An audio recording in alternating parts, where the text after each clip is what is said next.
What's going on? 6 o'clock. Good morning from the 104.5 The Zone Studios. I am Robert Walsh. Bills take the games away from the Ravens 27-25. 3 turnovers was too much to overcome as the Ravens made a push to tie it late, but bobbled a 2-point conversion as it ends the Ravens season the same way it begins. The Bills move on to championship weekend as it is now set. Commanders will face the Eagles for the NFC Championship while the Bills and Chiefs duke it out over the AFC. Titans found the general manager over the weekend. Chiefs assistant general manager Mike Borgonzi. Borgonzi played a huge role in putting the Chiefs in 4 of the last 5 Super Bowls while winning 8 straight AFC West titles, appearing in 6 AFC Championship games. For all your foundation repair and your waterproofing needs, you got to go to USSTN.com. Breaking news at once on your home for the Titans and the Vols. This is 104.5 The Zone.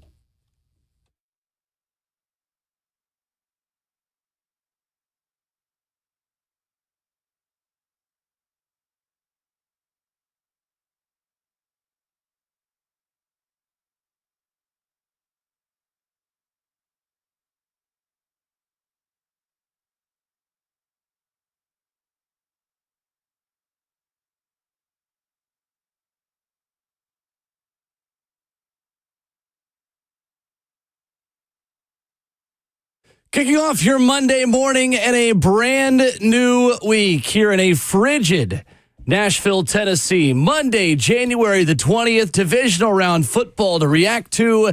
The Titans hiring a new general manager in a national championship game in a new era of college football. There is a ton to get to over the next 4 hours. 615-737-1045 is the number. No Ramon, no Kayla, but you've got Will Bowling, myself, Brad Hopkins, Robert Walsh makes the show happen.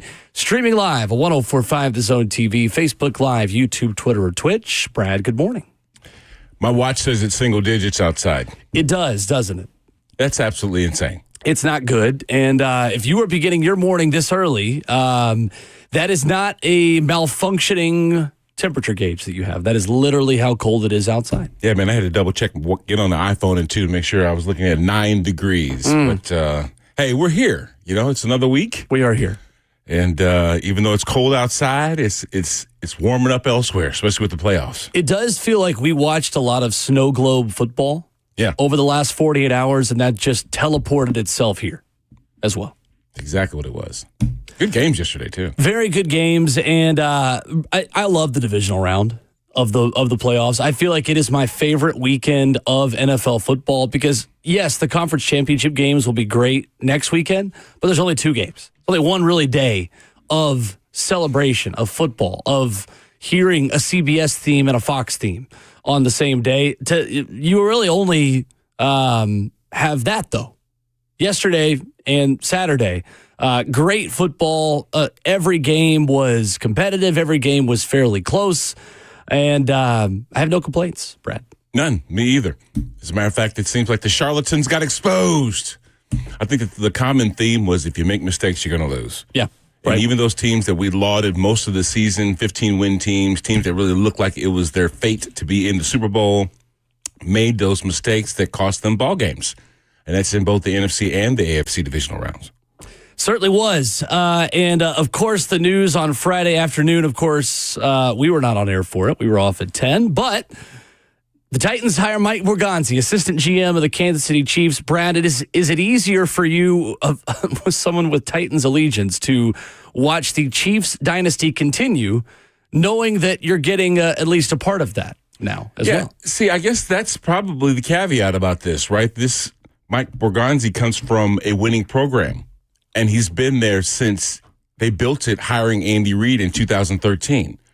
So he's seen the ebbs and flows. He's experienced a lot of success, and you would hope that his model somehow translates to the Titans winning ball games. Now, of course, there has to be this conversation about the power structure of sorts, because we did just leave a triad with Chad Brinker, Rand Carthon, and Brian Callahan that was supposed to be putting together the right recipe for this team to be successful. And, of course, it fell short. So what will that look like this year? You know, a guy that left an assistant general manager position behind Brett Veach and Clark Hunt and Mark Donovan, these guys that obviously put together a tremendous roster and have basically helped the Chiefs dominate the AFC, not only AFC West, but the AFC period with what? 7 divisional 7 straight trips to the AFC Championship. That's just ridiculous. It's wild. And I honestly think that becomes more impressive when you watch what happens to Detroit the same weekend, right? Like the fact that the Lions have had to overcome so many defensive injuries, and at the end of the day, they just couldn't do it, shows you how difficult it is to even make 2 championship weekends in a row. The Chiefs have now done it 7 times in a row. That is beyond just Patrick Mahomes. That is beyond just your quarterback. That's beyond just what you can do on offense. And Brad, I think that's the biggest takeaway that I have about Kansas City and about trying to emulate what they've done. Patrick Mahomes and Andy Reid get the headlines, and Travis Kelce. And yes, they are the protected class in the NFL, and some of the calls and some of the things that tend to bounce their way throughout a game. But you don't just get to 7 straight conference championship games on only that. You earn the ability to have things bounce your way and have calls go your way, and Kansas City absolutely has. Absolutely. And there have been a number of opportunities for other teams to beat them. You know, that's the one knock against the Chiefs this year is that they seem susceptible to losing ball games, but yet they haven't, only just that one time. And, you know, we'll see what it looks like, them facing their nemesis in the AFC Championship game, one that the Bills haven't won yet, right, facing the Chiefs. You know, but what we saw yesterday with Josh Allen versus Lamar Jackson was the type of team that can actually beat the Chiefs. Now, that's the way I'm looking at it. You know, I like, you know, those stories where, you know, you got to go out there and you got to strap up your shoes and your chin strap and play a ball game versus, sure, they're a team of destiny or they're a team of fate or however you like to line it up, right? But all we know is this. Patrick Mahomes in those crucial situations doesn't do the things that we typically see of teams shooting themselves in the foot. Right. He doesn't turn the football over. He doesn't give the other team an opportunity for explosive plays. I'm not saying he's on the defensive side of the football, but if they put a tight end or a running back on George Karlaftis one more again. I know. You know what I'm saying? Right. And keep disrespecting this cat that continues to make plays. Sure, they've got Chris Jones, and you have to be very cognizant of where he is on the football field. But They got dudes, man. They got dudes that can play on all levels. So it is crazy, Brad. The last coach to beat Andy Reid and the Chiefs before the conference championship round. Do you know who that was? Last team to do it. They've been to 7 straight.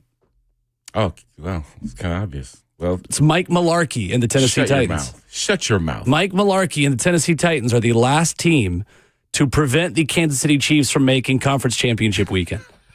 They have made it every season since 2018 when they were 12-4 that season, and Patrick Mahomes took over as the starter. But Mike Mularkey and Marcus Mariota, and Mariota throwing a touchdown pass to himself, the last quarterback to prevent Patrick Mahomes from and the Chiefs from playing in the conference championship game. That obviously would have been Alex Smith. Yeah, I went back and tracked most of the head coaches that have been here with this Oilers-Titans franchise. And Mike Mularkey's years here weren't as bad as people would have thought they were. No. They weren't. Absolutely not. So, you know, talking about a guy that didn't get a fair shake and then ultimately, you know, ends up getting shown the door.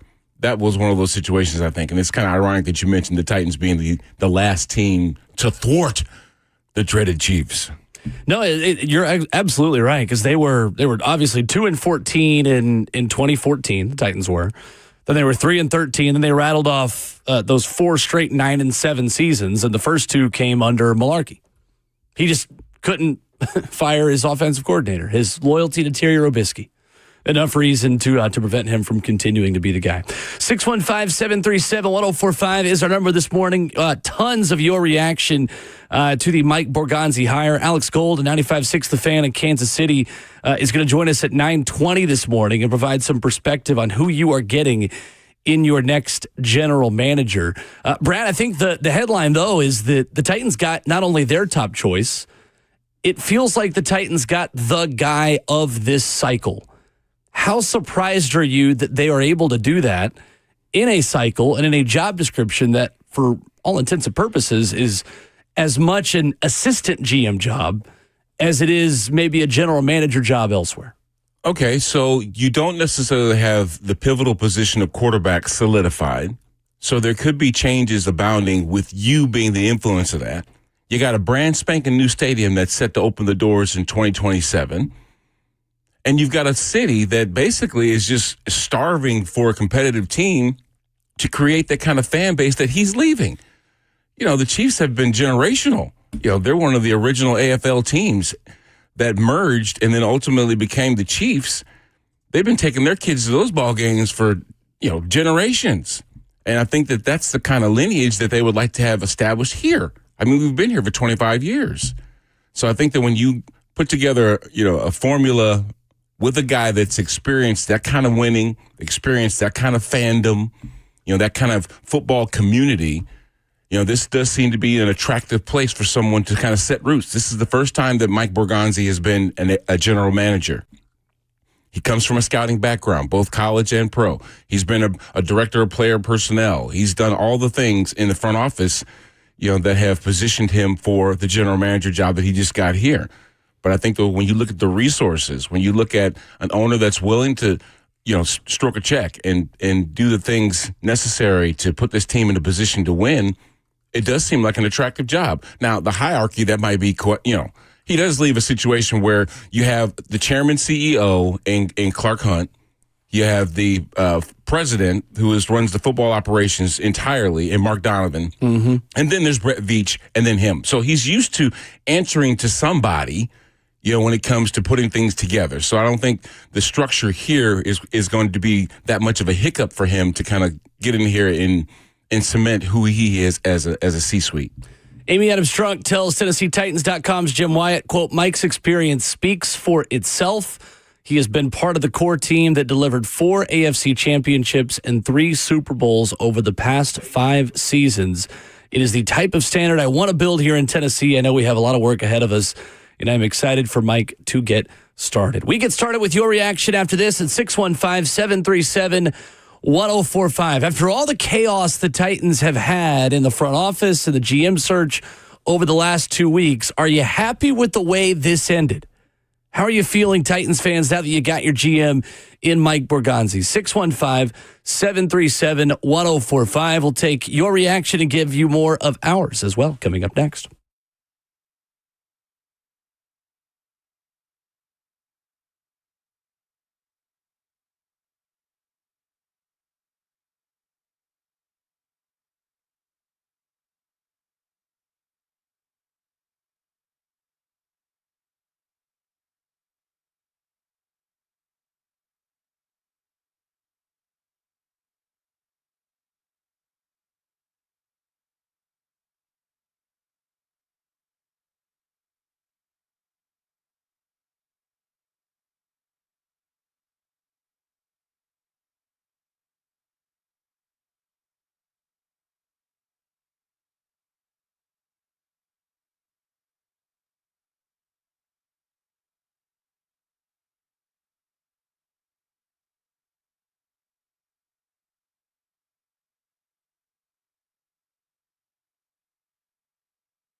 RKW 104.5, The Zone, kicking off a Monday morning in Nashville. You've hired Mike Borgonzi, Chiefs Assistant General Manager, to a 5-year contract through the 2029 season. Titans fans, how you feeling this morning? Aside from cold, Brad Hopkins, Will Bowling hanging out with you, 615-737-1045. Borgonzi, widely considered, Brad Hopkins, one of the top candidates being interviewed during this cycle, not only by the Titans. He was wanted by the Raiders, was wanted by the Jets. And Brad, I think we can start there because of all of the factors about this offseason. The fact that you get the number 1 overall pick and there's not an overwhelming top choice at quarterback. The fact that you are arranging another marriage, essentially, in a GM and a coach. A lot of the timing of this offseason didn't exactly feel right, other than the fact that there were only 2 other openings. And you had an easier opportunity to lure the top guy, the rising star, in Assistant General Manager Mike Borgonzi, and that's essentially what the Titans did on Friday. What I also feel is interesting is the fact that there has always been a connection between the Oilers/Titans and the Chiefs. 100%. You're totally right. Lamar and Bud were boys. They started this whole thing together of helping merge the two sides, AFL, NFL. Now it seems like their successors, their offspring, Clark and Amy, have kind of a relationship where there has been at least an open door of conversation. And I'm guaranteed she picked up the phone and said, "Hey, Clark, what's up? Hey, Amy, how you doing? Tell me about this Borgonzi guy you got over there. Curious that you didn't make him the general manager before you made Brett Veach the general manager, seeing as how Mike was there before Brett, and they actually shared the co-director of personnel, football, personnel situation. What was it? Is this somebody that you felt when you gave him that extended title of assistant general manager that could actually do the general manager job? Right. So then maybe that conversation carried a lot of weight. But just the fact that they had the kind of relationship, in my opinion, to where they could pick up the phone and have this dialogue, it might make it easier for them to then choose a candidate that comes from winning. Now, had the Chiefs been dysfunctional, had the Chiefs been, a team that was floundering or just even middle of the road, I don't know that he'd been as attractive a hire. But here's a guy that comes from, the type of environment that we would hope to establish here. Sure. It is impressive, and you mentioned that, the co-director of player personnel job that was held by Mike Borgonzi from 2015 to 2016. He held that title along Brett Veach, who, of course, became the general manager in 2017 of the Kansas City Chiefs. That's what he's been since that point, and he's got 3 Super Bowl rings and potentially a 4th. Now with the Chiefs making the AFC Championship game with their win over the Texans on Saturday afternoon. Chad Brinker telling TennesseeTitans.com's Jim Wyatt, during Mike's 16-year run in the league, he has been a key part of transforming the Chiefs from a 2-win team to a 3-time Super Bowl champion.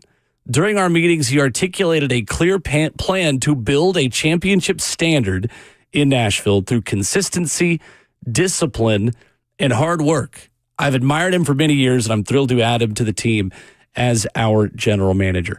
So, Brad, you look at his resume, obviously a playing background, is a college fullback, played at the ACC championship game twice at Boston College. He was assistant recruiting coordinator as well in 2007 and 2008 before joining the Kansas City Chiefs organization as their college scouting administrator in 2009. As you take a look at his resume from that point to 2025, a part of another Chiefs team that makes another AFC championship game, what do you like the most about his resume? Stability. 16 years in the same spot. It wasn't like he was looking around to see what jobs he could take to all of a sudden have this rise to where he's at now. He kind of worked the system that hired him from college to the pros, and ultimately giving him a few titles to where he was working, right alongside of the guys that I mentioned earlier. So I think that, it's not like he's looking around to say, hey, look, I want to be a general manager one day, and this is how I do it. I go to this team, I go to that team, I go to this team, that team. It seems like he likes to be in one place.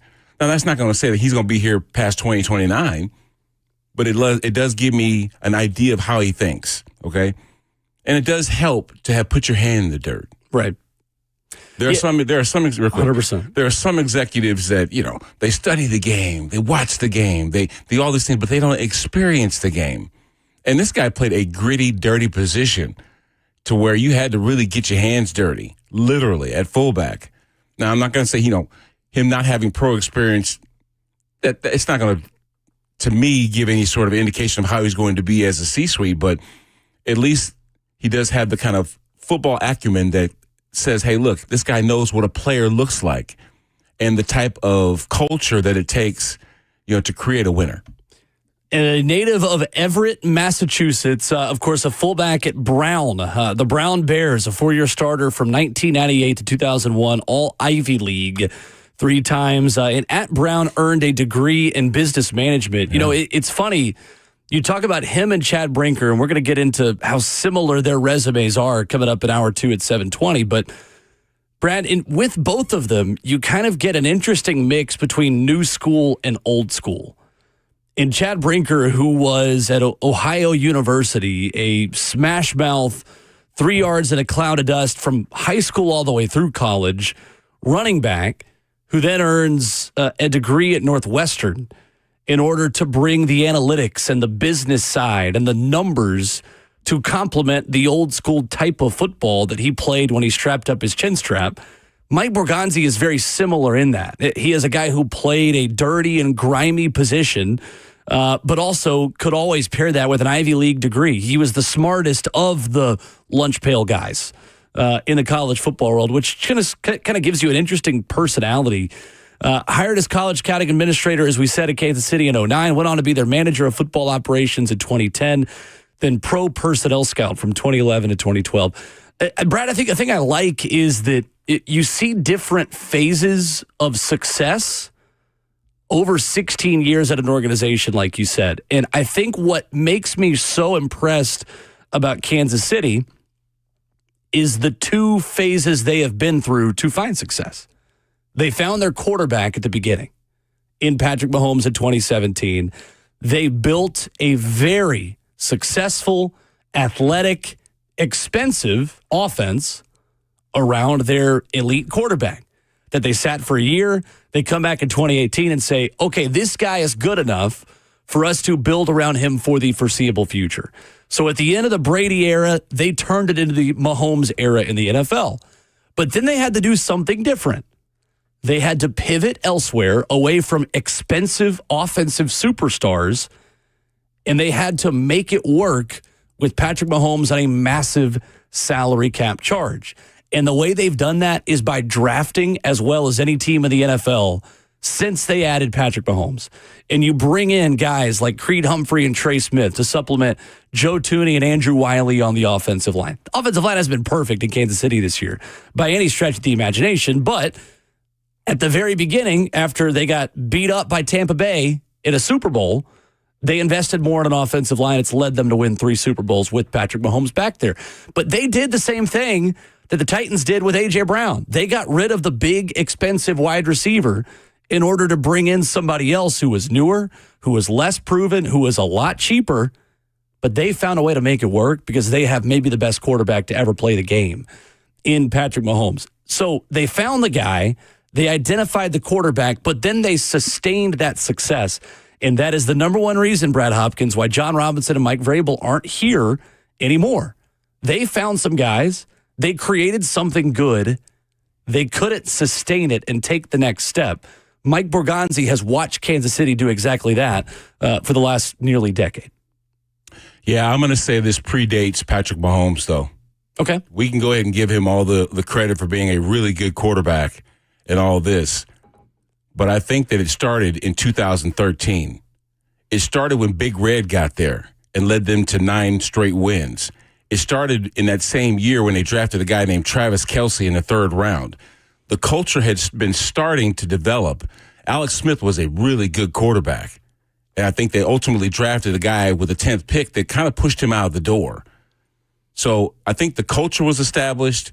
And also who Andy Reid was as a coach when he got to Kansas City, he didn't get any pushback from the dudes. He had complete buy-in. and they drafted well. So I think that Patrick Mahomes inherited the beginning of what was going to be a really, really good situation there, where Andy Reid was able to not worry about the Philly fan base and living up to that and all that stuff. He traded in the green jacket for the red jacket, and look where his program has been since then. He's been a consummate winner, period. And I think that getting the guys to buy in, when you have that type of culture, it's not that hard. I mean, football is not a very hard sport. It's not. You've got to be disciplined and not make mistakes. And if you can create a culture of guys wanting to come to work every single day, and that's the kind of guy Andy Reid is, then it makes things easier. And it doesn't hurt when you win the division for 9 straight years. Good Lord. Right. I mean, so you're already sitting in the first round every single week, every single season. And if you're the number 1 seed, guess what? All the situations go through Arrowhead. So it makes it easier for you to kind of continue that success. But I think that this thing started, sure, Patrick Mahomes helped continue the progress that they started to create back in 2013. But Big Red, man, he really made the difference. 615-737-1045, wide open for your reaction this morning. Tell us how you're feeling about the Mike Borgonzi hire. Titans fans, after all of the craziness that you had to go through, not knowing if Rand Carthon was in or out, ultimately then learning that he is out, but Chad Brinker stays, the head coach stays. Everything has led to adding one of the better candidates within this cycle in the NFL. Christopher writes in the F&M Bank chat, says, my hesitation is that nobody has wanted him until now. The Chiefs have been dominant since he has been there, so why did it take all these years for him to get noticed? Also, does it matter? If he was just hired to be the next scapegoat because he holds the title but no power, then it's hard to get excited about the hire. It sounds like he loved Kansas City. 16 years in the same place. You don't tell me that there's been jobs that have come open that he might have taken an interest in?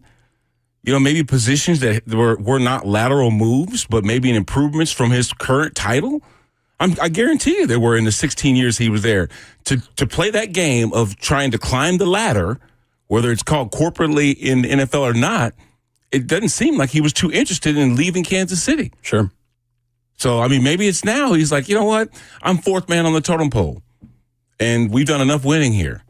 I kind of want to see if I can do this thing on my own. I kind of want to be in the seat that Brett Veach, my co-player personnel director guy, is holding to see if I can, in fact, do the job. And with this environment that's here, with a level of familiarity between these two franchises, maybe this is the spot for me. So there's one detail of this, Brad, that I think is really interesting, and Sam Phelan of A to Z Sports wrote about this and had a little bit of insight into how this decision was made. And I think we got to go back, Brad, to when Rand Carthon was hired and what we know about that process. We know that Mike Vrabel wanted Ryan Cowden to be the general manager of the Titans. We know that Amy Adams-Strunk said, nope, I'm doing this my way. I'm hiring Rand Carthon. And the way those two are arranged to work together, I think too much is made of maybe a rift or, those two not getting along. I think those two got along, but ultimately it was not Mike Vrabel's first choice for the job at the beginning of the process. Amy Adams-Strunk said, I'm making the decision. I'm hiring Rand Carthon. Well, Chad Brinker made this decision. And Sam Phelan of A to Z Sports writes about this over the weekend, says that sources told A to Z Sports that Chad Brinker made the choice to hire Mike Borgonzi. He wanted to keep an open mind during the interview process and consciously avoided making a, quote, buddy hire based on his pre-existing relationships. And I think when we did our show Friday, and a lot of the folks that wrote about this and were covering this and talked about it, Brad, John Eric Sullivan of the Green Bay Packers felt like the guy. I think all of us were expecting when our inbox was hit with Titans hire general manager, we see that initial report, expected it to be the VP of the Green Bay Packers, John Eric Sullivan, who had worked with Mike Borgonzi before. So I think there's two things at play there that are really interesting. From everything we know, Amy Adams-Strunk got out of the way, empowered Chad Brinker, and said, make the hire. I'm going to be in the room. I imagine she had a say in this, but I do think this provides us a checkpoint and provides us an opportunity to say, all right, well, this is a new organizational structure that, yes, Amy Adams-Strunk put into motion, but ultimately is not just Amy picking everyone, because that really was the case when she hired Rand Carthon. This is a football person in Chad Brinker making a football hire in your new general manager, Mike Borgonzi. That's different than what we got a couple years ago. Maybe Amy wasn't happy with the current structure as it existed. In other words, you had three people that were supposedly stirring the pot. Maybe she said, I need one cook in the kitchen. And I think that ultimately, when you look at Chad Brinker's responsibility, when it comes to someone getting hired, you screw this up, you get fired. And that's what it comes down to. So he had to look around and say, hey, you know what? I might feel more comfortable with this guy. This guy and I speak the same language, but this person right here comes from a background of the type of program, the type of winning that we want to hope to replicate here in Tennessee. So let me do what I think may be best for this franchise versus, in other words, he was able to seemingly get out of his comfort zone. If you think that the other guy might have been someone that he more readily was going to hire, I got to do something that checks off all the boxes, but it doesn't seem like we're going to sit next to each other on the bus, if you know what I'm saying. Sure. You know what I mean? Right. You got to find, because a lot of times when you diversify the hire, you all of a sudden have different planes of thinking, and then you cover a lot more ground that way. Let's look at it this way. Let's look at it that way. You see it the way you do. I see it the way I do. Let's put our thoughts together and combine them to create what we need to win here versus you and I think the same alike. We think alike. Well, great. And you really don't cover much ground. You're thinking singularly. I'm shocked I couldn't say that. It's cold outside. But you see what I'm saying, though, right? So I think that maybe that's just what he was considering in bringing in Mike versus someone that, might wear the same badge as him. Sure. It is clear, though, that the way this job was viewed, at least by Mike Borgonzi, is different than how we have viewed it maybe on the outside. The first thought that many of us had when this job became available was that the Titans were essentially hiring an assistant general manager that would have the job as general manager. I don't think Mike Borgonzi would have accepted a job that he views as just another assistant GM role. A lateral move. This is not a lateral move in his mind. And I think that's what's really interesting, Brad, for us to learn whenever we do hear from him, whenever we do hear from Chad Brinker as well. Okay, if Chad Brinker has final personnel say, what does that look like practically? Are you walking into Chad Brinker's office every day and saying, "Hey, can I sign this guy? Hey, can I go ahead and scout this, this Shedeur Sanders cat? What do you think about him? I think he's great." What happens if and when Chad Brinker and Mike Borgonzi agree or disagree on Cam Ward versus Shedeur Sanders? Who's the number one quarterback, right? Or maybe even in the interview process, did they have to align on that in order to get the job? That's the part of this that I don't know yet. And I don't think anybody other than the committee that was in the room when the interviews were happening knows the answer to that. I think that maybe the establishment of more definitive lanes is what we're seeing here. In other words, Chad was the one that made the hire. We didn't hear Amy's much influence in what was going on there, right? So Amy kind of said, hey, I'm trusting you, Chad, to do the right thing. So now maybe Chad's saying, hey, look, Mike, I'm bringing you in as a general manager. You know what general managers do. Do your job. I'm not going to helicopter dad you. I'm not going to sit there and hover over your shoulder. I hired you because I believed that you were competent enough to find the right resources to help us win the ball game. Brian Callahan, you run the team, period. I don't need you doing what general managers do, and I'm not going to do what general managers do. I'm going to do what presidents of football operations do. And so when we have these more definitive lines, ones that we can have established, and you stay within them, then guess what? Then there doesn't seem to be much second guessing of what's going on. Because if I believe that I hired the right person to do the job, I'm going to let you do the job. Right. Versus feeling like I need to constantly check up on you. Because if I have to feel like I need to constantly check up on you or oversee your thoughts and your decision making, then guess what? Why did I hire you in the first place? I might as well just done the job myself. 615-737-1045. Open your reaction as the Titans hire Mike Borgonzi, the assistant GM of the Kansas City Chiefs, on Friday morning. Our first chance to react to that with you this morning as well. And Kansas City and Mike Borgonzi's current team, well, they found their way to a 7th straight conference championship game over the weekend. What impresses you the most about the Kansas City dynasty that continues in the next weekend's conference championship round. We'll dive into that next.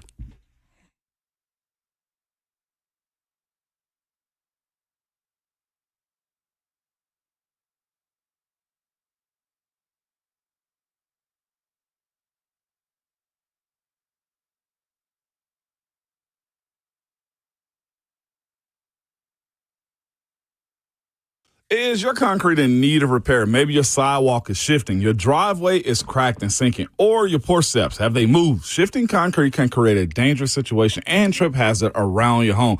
It's also just a big eyesore. It's Ramon Foston. Whatever's going on with your concrete, listen to me. Call United Structural Systems. Ask them about the polyurethane foam injections. That's right. You've heard about USS for a long time. It's the same company that's provided superior foundation repair and waterproofing to Middle Tennessee since 1994. They can also fix your sunken or settling concrete. USS uses polyurethane foam injection to lift and repair concrete in a matter of minutes. Lifted concrete can also be walked on immediately or even driven on after 30 minutes. So don't go through that long, expensive process of ripping out and replacing concrete. Reach out to the people that I know and trust. You can simply go to USSTN.com. That's USSTN.com or call them at 615-488-7855.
Wrapping up hour one of your Monday morning RKW. It is Steve McNair degrees outside, Brad Hopkins. That's like, where are you going when you said Steve? Single digits outside. Look, all these high school recruits in college football, they just want single digit numbers. That's how Mother Nature felt in Nashville this morning. 615-737-1045. Reacting to divisional weekend football all morning long. Texans fall to the Chiefs 23-14. Couldn't be my team never making an AFC championship. Andy Reid now 33-7 after a bye, and the Chiefs are 5-0 in the divisional round after a first round bye under his leadership. Houston outgained Kansas City 336-212 in this game. Only resulted in one touchdown for the Texans. So, Brad, NFL research tells us that teams to outgain their opponent by 100 plus yards and commit 0 turnovers were 46-0 in the playoffs during the Super Bowl era before Saturday. They are now 46-1. Yeah. We talked about that. Detroit seemed to be predestined to make the Super Bowl this year until you commit turnovers. Lamar Jackson throwing interceptions, fumbling the ball. Of course, no one feels worse today than Mark Andrews. Nobody feels worse than Mark Andrews. Oh, my God, I feel for that guy. But you see that kind of situation is what loses you ball games when you make those kind of mistakes. So, I mean, even look at the Texans themselves when they played the Chiefs. They seemed like they categorically beat them in a lot of categories, right? But the mistakes that they made during the game, which D'Amico Ryans admits, cost them the game. That and, of course, those phantom calls against Patrick Mahomes. Oh, my gosh. God, yeah, it's got to stop. It's getting man. ridiculous. It's really getting totally stop. ridiculous. And there were hits on Lamar Jackson and Josh Allen last night that you thought, like, Roger Goodell is marching down to the field, or maybe Taylor Swift is helicoptering down to the field to penalty. That's ridiculous. To throw a flag on hits against Patrick Mahomes. I mean, I get it. They are the protected class of the NFL, the same way Tom Brady was, the same way New England was for so long. But it makes it hard to watch. It's actually infuriating what it is. It's completely infuriating. And you've got the Kansas City crowd that just goes nuts the second you see the flag. And you've got the rules officials that are typically afraid to actually call out their counterparts to say, no, that was the wrong call. But even, Russell York and ESPN and Troy Aikman, like, those guys were speechless on a couple of those penalties on Saturday afternoon. They talked about it, too, and they said that those plays can be reviewed. You can actually look at it and say, yeah, let's pick up the flag. It really wasn't what you thought it was. Will Anderson never really hit him in the head. He hit him in the chest. And the two defenders that crunched Patrick Mahomes, they hit each other and did more damage there than they did to Patrick. And it really wasn't anything out of bounds there, especially when the guy becomes a runner. That's the biggest difference. He wasn't in the pocket while any of this stuff was going on. And yet we don't see anything that was done as far as the recourse. But anyway, that's just a part of it. And actually, D'Amico did kind of address that when he said, man, there's a lot of forces working against us. Yeah, honestly. But they did enough. And when he said, and it kind of made me sad when he said it, we're just not good enough to beat teams like that. No, I mean, not. But you're in a divisional round. You got to have that kind of confidence that you could win a game like that. And it does seem like in a lot of statistics, they did what they needed to do to win, but you can't shoot yourself in the foot. Not against a team like that. So when you look at Kansas City now, and Patrick Mahomes wins his 8th consecutive playoff game, which breaks a tie with Troy Aikman, John Elway, Joe Montana, and Terry Bradshaw for the 3rd longest QB winning streaks in the postseason. Mahomes is 7-0 in the divisional round, the most victories without a loss in divisional round history. 7 straight trips to the conference championship game since Mike Mularkey and Marcus Mariota beat him in 2017. What impresses you the most about Kansas City's run? That's a good question. It feels like a good time to ask it, especially here, considering you just hired the assistant GM who's helped put it all together, Mike Borgonzi. They find different ways to win, period, because it doesn't seem like the circumstances that they have been faced with this year have been all the same. And they have been down in ball games. They have been counted out in ball games. It does seem like they had, until they moved Joe around a little bit and made some adjustments up front, that Patrick's going to be running for his life, much like the Tampa Bay situation when they played them in the Super Bowl and got boat raced. But it does seem like they find ways to reinvent themselves, and they find ways to. Now, they know every single weekend they're going to get whoever they're playing's best, because they are the team to beat. And you just can't go into this, into a situation playing the Chiefs haphazardly and just kind of, throw things to the wind and see where they land. No, you got to be calculated. You got to be coordinated. You got to be really strategic in what you're doing, playing against a team of that caliber.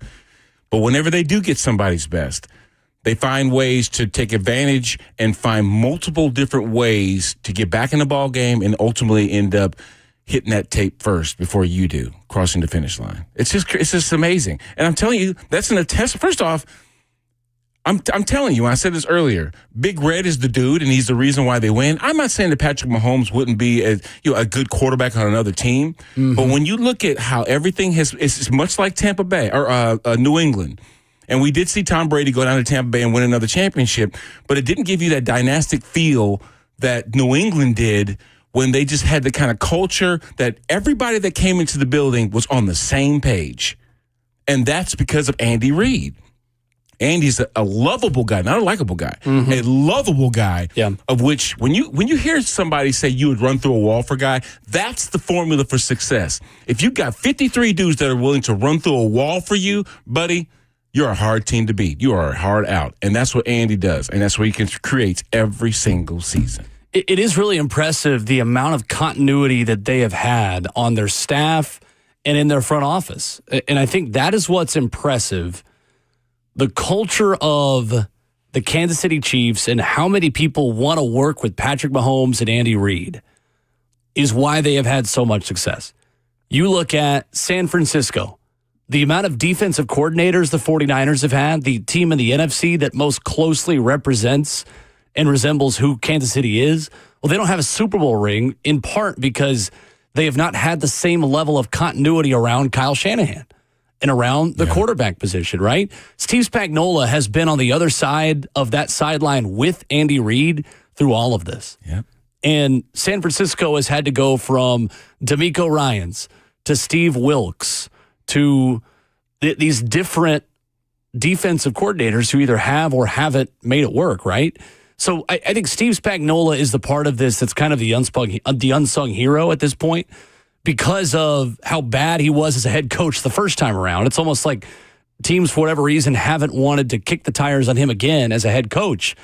And they're finally realizing again this time around, he's getting more interview requests. Like Steve Spagnuolo is as good as it gets coaching defenses in the National Football League. This is a defensive team that has a winner at quarterback and a guy in Travis Kelce who we all thought was washed, who just continues to make plays when his team most needs him. And I think that is the most impressive part of this.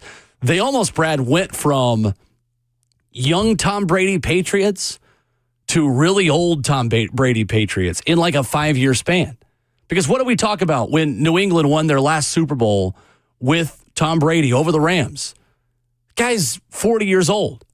Well, it's a Tom Brady Super Bowl, but this was a defensive performance. This was the Patriots defense. It's the same thing we said about Denver when Peyton Manning won his Super Bowl there against the Carolina Panthers. Well, Peyton Manning was the QB, but he just managed it, right? He just made a couple plays.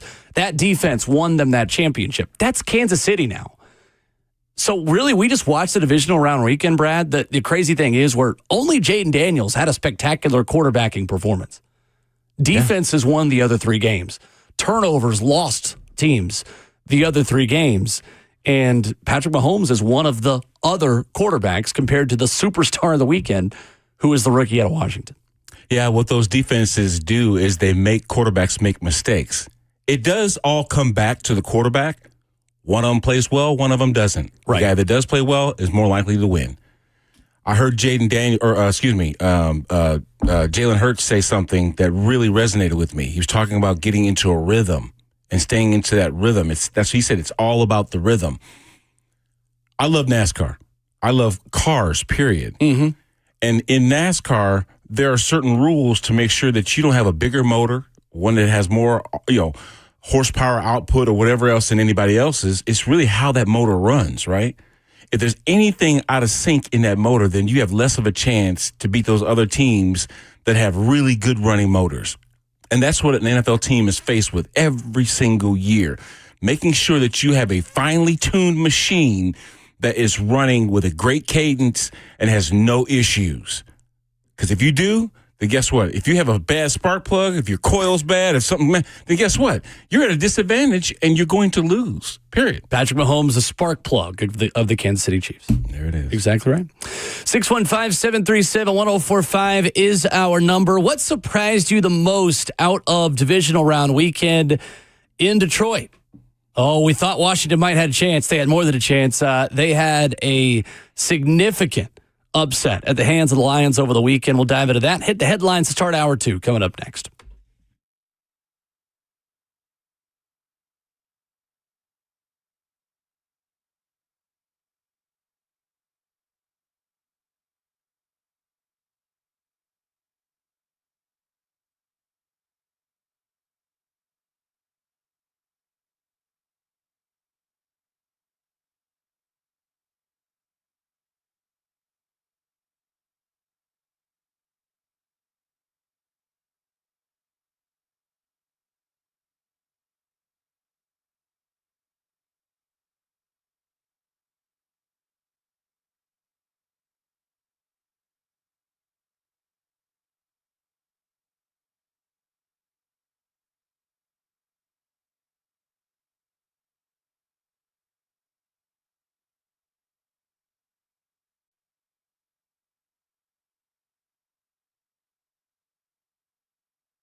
Genesis loves last-minute shoppers, y'all. They've got tons of great ideas, incredible value prices, and 5-year zero-interest financing. So you can splurge on that $9,000 diamond ring and pay just $150 a month. Or how about that $5,000 pair of diamond stud earrings for just about $85 a month. You can even finance the sales tax. And you can use this amazing offer on anything. Designer engagement rings, classic like diamond pendants and bracelets. All Genesis hand-selected GIA certified diamonds are included, and so are their luxury pre-owned Rolexes. It's this year. You treat someone or even yourself with a Rolex or that amazing diamond eternity band. At Genesis, they have the best collection ever with case after case of headliner gifts that are romantic and timeless. It's located in Green Hills and Cool Springs on approved credit.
7:02. Good morning from the 104.5 The Zone Studios. I am Robert Walsh. Bills take the games away from the Ravens 27-25. 3 turnovers, too much to overcome as the Ravens made a push to tie it late, but a bobbled 2-point conversion into the Ravens season the same way it began. Bills move on to the championship as championship weekend is now set. The Commanders and Eagles will face off for the NFC Championship while the Bills and Chiefs duke it out in the AFC. Titans found their general manager over the weekend in Chiefs assistant general manager Mike Borgonzi. Borgonzi played a huge role in putting the Chiefs in 4 of the last 5 Super Bowls while winning 8 straight AFC West titles and appearing in 6 AFC Championship games. For all your foundation repair and your waterproofing needs, you got to go to USSTN.com. Breaking news at once on your home for the Titans and the Vols. This is 104.5 The Zone.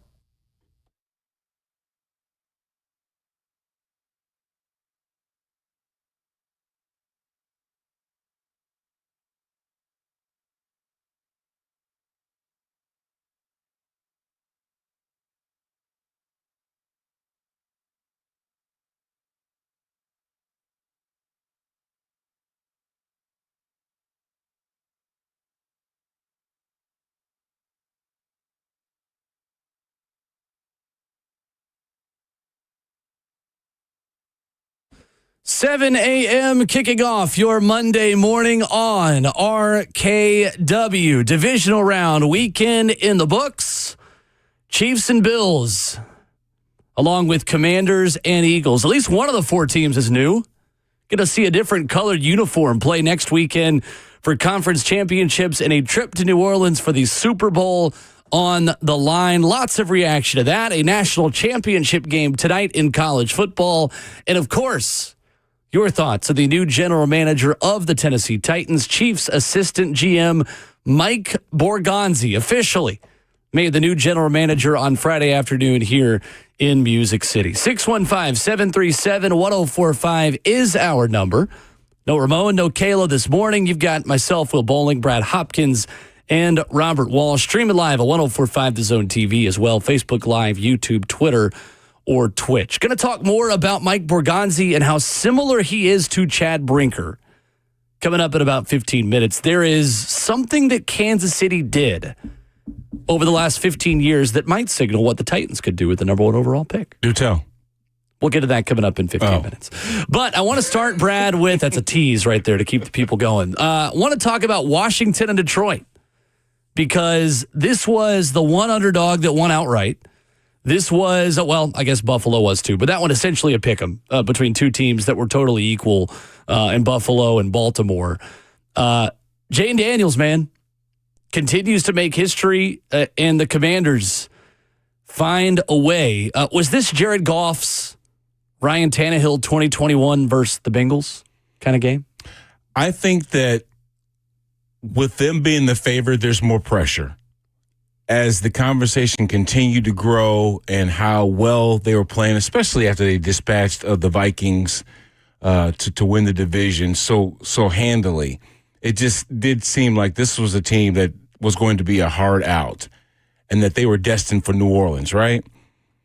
But then again, they discounted this young kid, Jaden Daniels, a kid that in a raucous environment of Ford Field or what are the things called? Yep. Yeah. Ford Field found calm in the chaos. Wasn't concerned not one single bit about the ravenous fan base that he was facing.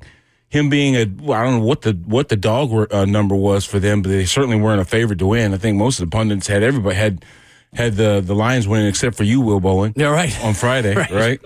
But the point was, this kid wasn't worried at all about anything other than what he needed to do to will his team to a victory. 9.5-point underdogs. Yeah, think about Washington was.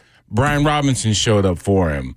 The defense showed up for him, getting after Jared Goff and helping to create those turnover situations, right? So I just think ultimately, when you look at the poise and the confidence that your quarterback had in that moment, that's the kind of game that you want, you know?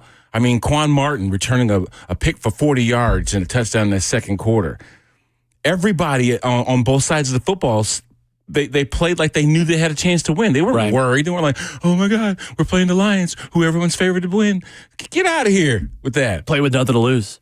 Dan Quinn said, Poppycock, what's up? We got to play this game. You got to roll the ball out there and see who wins. And ultimately, Jared Goff throwing 3 picks and losing a fumble, those are the things that get you beat. So it is tricky, right? Because the Detroit offense turned it over 4 times. They also still scored 31 points, right? Like, how much blame goes on Jared Goff for the way that this result ended? Well, you never want to say it's just one person or one play here or there that actually lost the ball game. It's a combination of things, right? And both sides of the football contributed for Washington to help give them this W. But Jaden Daniels finished with 299 yards passing, and he had 51 yards rushing, right? Jaden became the second rookie quarterback to knock off a top-seeded team, along with your boy Joe Flacco, who beat the Titans back in 2009. So it rarely happens, as we can see this situation, right? But I just think that it wasn't just Jared's turnovers. I mean, the defense couldn't slow down the Commanders. Right. So what does Jared have to do with that? He's sitting on the bench while the defense is on the field, who has normally been ravenous. I mean, they were beating the crap out of Sam Darnold. They were. They totally were. Man. But they didn't do that to Jaden. I mean, not only did I just mention he was a yard shy of 300 on passing, but the guy had half 100 on in running the ball too. So, right. And this is a rookie, So while he's sitting on the sideline there, he wasn't reading books like A.J. Brown, but he was sure getting into it with the crowd, just dancing and having a good time. Yeah. He was unflappable. And I think that was one of the things that helped them in that offense and that team really stay in the moment. Mm-hmm. Stay in the moment. I think the impressive thing that you saw, Brad, and you mentioned it earlier, was that winning quarterback play in this round looked mistake-free. Oftentimes, you have to put up these gaudy numbers, these incredible 300 yards, quarterback rating 110 plus, right? And I think the weather played a part in that, right? I mean, this was an indoor game, obviously, so a little bit different, the process of playing good quarterback play. But, I mean, we were watching a lot of snow globe football over the weekend. And when the weather is what it is this time of year and you're playing in that kind of environment, not giving the ball to the other team sometimes is the bar that you have to cross in order to find success. Jaden Daniels did a lot more than that. That game was inside. I thought the impressive part about it, Brad, was how he played against the blitz. And Next Gen Stats tell us that he was 12 of 16 against blitzes for 191 yards and a touchdown. That is the second most passing yards against the blitz by a rookie in a single game since 2016 in the regular season or the postseason. Yeah, that's not normal. It isn't. For a rookie like that. It isn't. When pressured. He was blitzed on 54% of the times he dropped back. It's the second highest rate he faced in a game this season. Didn't matter. Yeah, but okay, so I'm going to say this, though, too. I know we're giving a lot of credit to the quarterback, and credit is due. But when I look at Jaden Daniels' numbers during the regular season, and I compare them to Caleb Williams' numbers during the regular season, they were very similar. 100%. But we're talking about two different conversations here. Right. So it's more to it than just the quarterback. Maybe it's how this franchise is run. Maybe it's those other forces that aren't working against you that are working for you in Washington versus Chicago.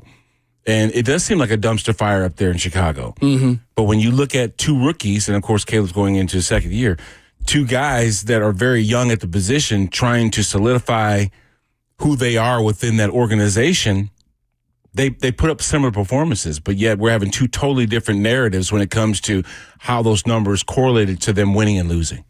You're 100% right. I mean, it is very similar how Caleb Williams completed 62.5% of his passes for 3,541 yards. Jaden Daniels completes 69% of his passes for 3,568. It felt like the improvisational ability of both of those guys were put to the test this season, and that is what separated Jaden Daniels from Caleb Williams. When the play breaks down and you've got to find a way to make it work, Jaden Daniels was consistently able to do that in a different way to Caleb Williams this year. Caleb Williams was snowed under quite a bit, and that offensive line did him no favors. Oh my God. But it is interesting how we talked about, Brad, going into this past season. Caleb Williams was walking into as good of a situation as a number one overall pick has walked into maybe ever. I mean, maybe at least in the last 2 decades in the NFL, we felt like Jayden Daniels was walking into a situation where he had nothing. Man. Where you're throwing to Terry McLaurin, but also who else, right? Yeah. Like De'Ami Brown. What is a De'Ami Brown? Like Zach Ertz at this point of his career, an offensive line they're putting back together that was atrocious last season. And then we saw him raise the level of everyone around him.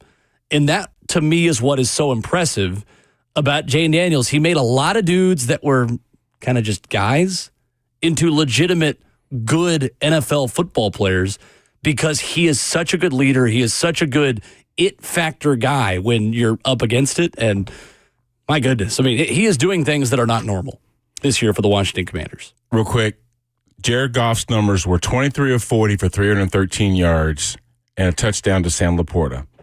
Jahmyr Gibbs ran for 105 yards, had 2 touchdowns. Amon-Ra St. Brown had 8 catches for 137 yards. That wins you ball games. Yeah, if you told me that before the game, I'd say, all right, so they won, right? Detroit hosting the NFC Championship game. But what happens is when you load that gun up and you point it straight down at your foot and you fire that thing off 4 times and you basically riddle your foot with bullets, you can't stand. And that's what loses you ball games. I'm not going to say that Washington's performance wasn't good enough to win, but Detroit did more to hurt themselves in that game than Washington did to win in that game, in my opinion, especially when you look at those numbers. 615-737-1045 is our number. We head back to the Titans headline of the morning. When we come back, the Titans are doubling down on Chad Brinker. Is that a good thing for the future of this organization? We'll talk about that next.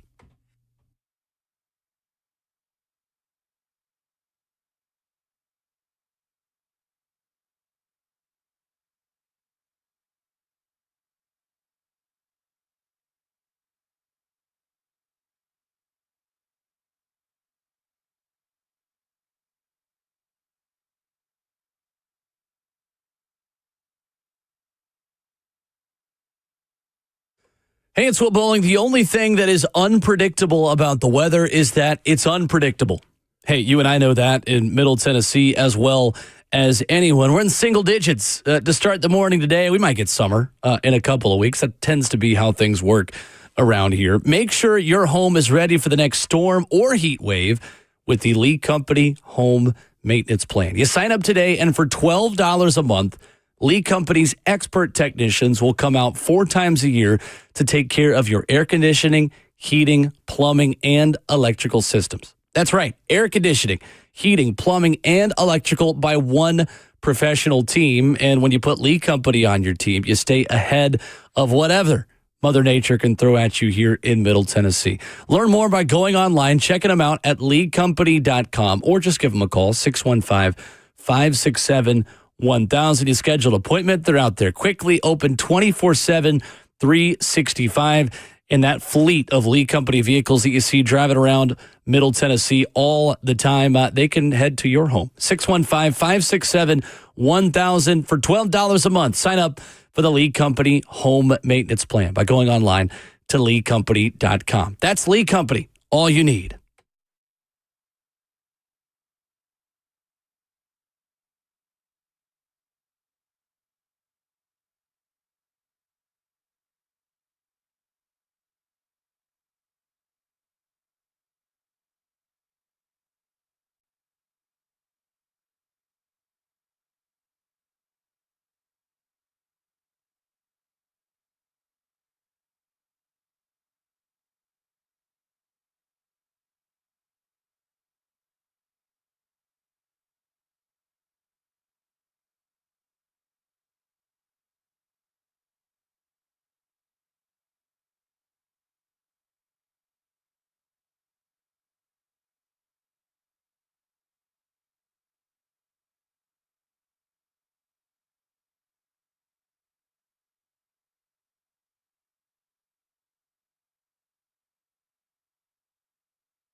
So the Titans have their general manager, and unless you're living under a rock, you've known that since Friday. It's RKW continuing. Brad Hopkins, Will Bowling, Robert Walsh with you, 615-737-1045. But Brad, I think there is a big risk that the Titans are taking. And anytime you hire somebody to do a job they've never done before, there's always risk associated with it, right? Yeah. Rarely do you find someone with the cachet of an Andy Reid, the essentially established choice, right, that Kansas City brought in. But even using that example, there was risk. Guy had never won a Super Bowl. Guy had been good. Guy hadn't been championship level in Philadelphia. So anytime you make a hire in football, there's risk associated to it. Here's the risk, Brad Hopkins, and I want you to tell me if you think this is legit or you think I'm fishing a little bit. The Titans are doubling down in a big way on Chad Brinker, and we don't know yet if Chad Brinker can do this. Chad Brinker was brought in 2 years ago to be the assistant GM to Rand Carthon. In 2 years, he has ascended to president of football operations. The results tied to his tenure while he's been in Tennessee are not good. Yet ultimately, Rand Carthon was the only one who got fired, and Anthony Robinson. But again, Rand Carthon in the position of leadership that he was in this quote-unquote collaboration that we were sold, was the only one that got let go. So now the Titans are bringing in a GM who is similar background-wise and experience-wise to Chad Brinker, who proved himself to be a good deputy in Green Bay, but he hasn't had a lot of success tied to his tenure here. How big of a risk is that, now doubling down on Chad Brinker and saying, not only are we going to let you run this search, we're going to allow you to bring in somebody who's got a really similar background that you do? Well, you take those risks when you don't have anything to lose. You're picking first in the draft. It doesn't get any worse. So in other words, what are you losing if, in fact, this thing continues to flounder? It's like you just still haven't figured it out. Now, maybe they feel that they're closer than most would think that they are because they only made one position change, and that was firing Rand. And if they felt that maybe more definitive lines are what needs to be in place, you do your job, I'll do my job, he does his job, and everything will be everything instead of all of us three doing the same thing. Looking at the AGM position that they're probably going to hire for, what would be the need to do that? To have another decision maker? No. To do that person's job and stay in that lane and do what you're qualified to do. Because in a team environment, me as an offensive lineman, I'm not throwing the football. I'm not tackling anybody. I'm not kicking field goals. My job is to block. And I would hope that a quarterback can throw the football efficiently, a running back can find the hole, that the defense can get after the quarterback, from a pressure standpoint, and cover guys do their job. In other words, we all have a lot of moving parts, but if you do your job, then the team has a better chance to win versus all of us trying to do the same thing. So how far away do they feel that they are from putting together a winning franchise? Maybe them letting Chad Brinker make the decision to bring in Mike Borgonzi, then Mike Borgonzi doing what general managers do, and helping with his scouting background, put together the right kind of personnel on this roster.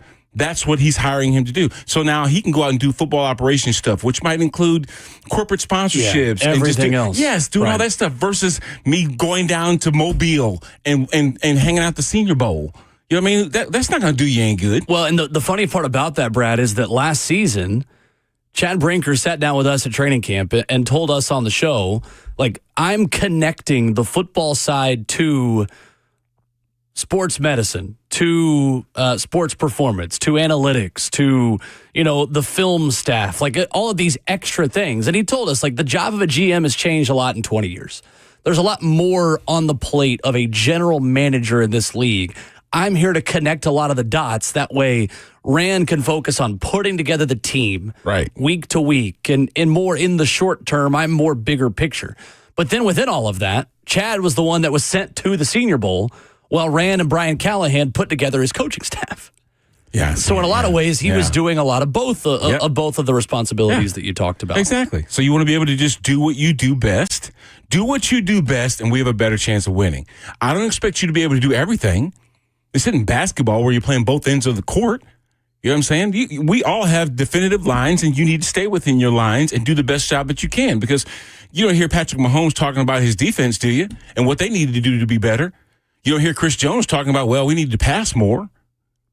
They're staying on their side of the exactly. football. You see what I'm saying? So in this situation, where you're talking about front office dudes, my background says that I have great relations with people that can help this organization from a support standpoint, from an analytics standpoint, from just taking it to the next phase standpoint.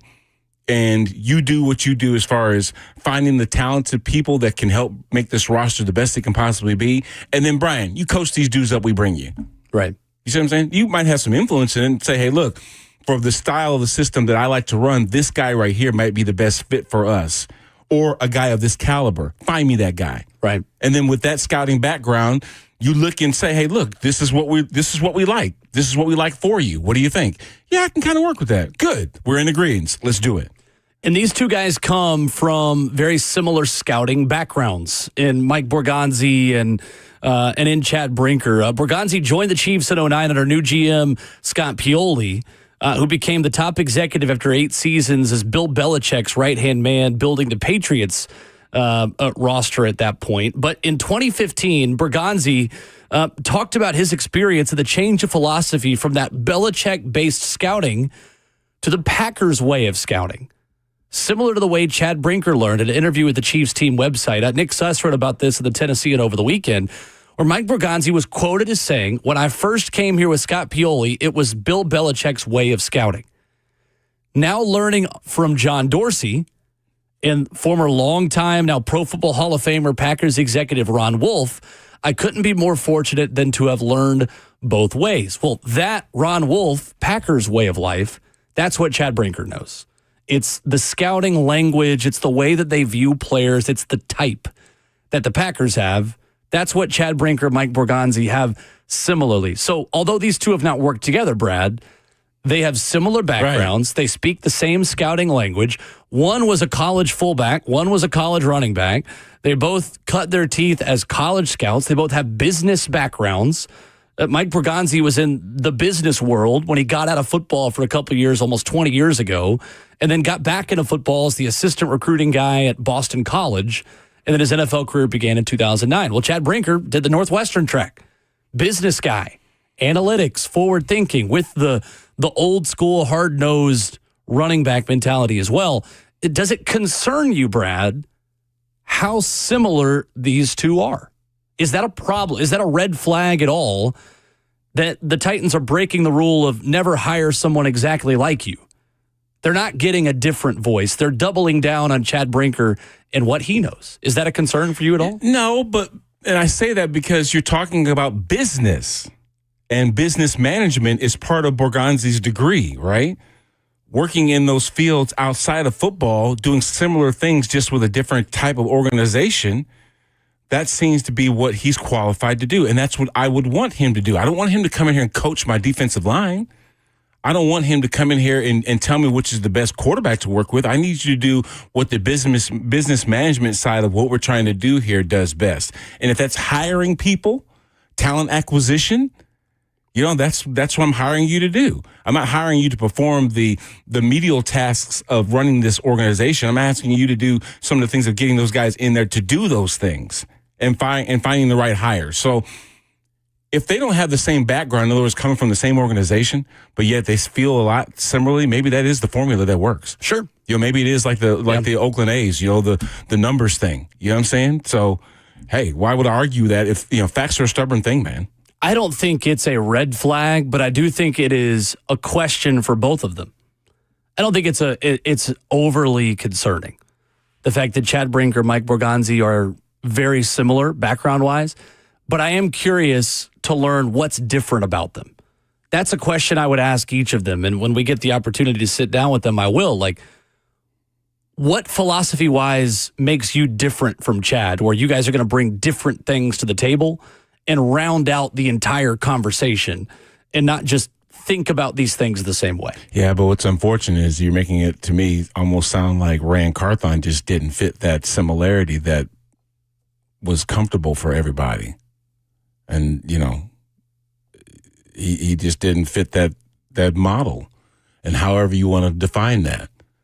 Maybe the diversification that Amy was seeking, her being a female owner, her being a minority in her own space, wanted her to take a chance with somebody else that didn't look the model, that maybe had different philosophies and different ideas.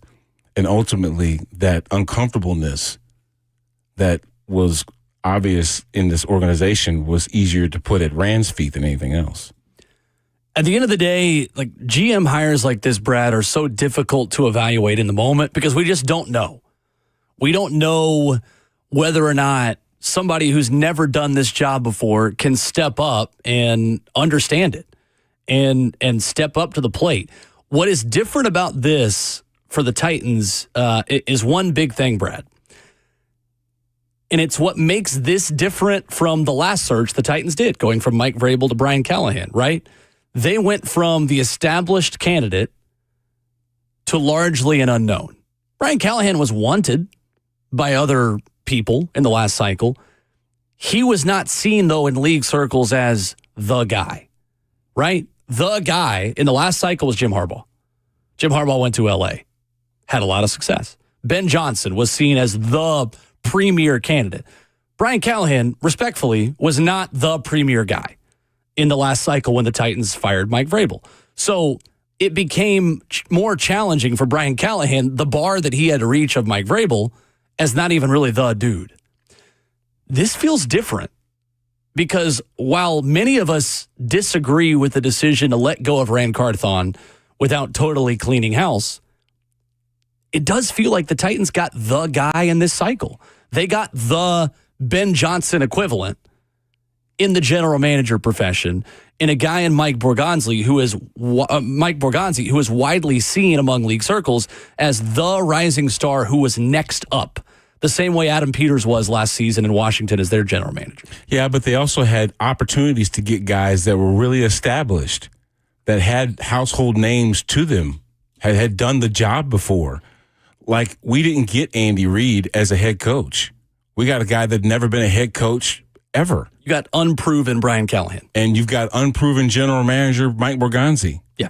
You've got unproven X, Y, and Z because we are now giving opportunity to people that have never been in those seats before that they can actually do the job. And sometimes that works.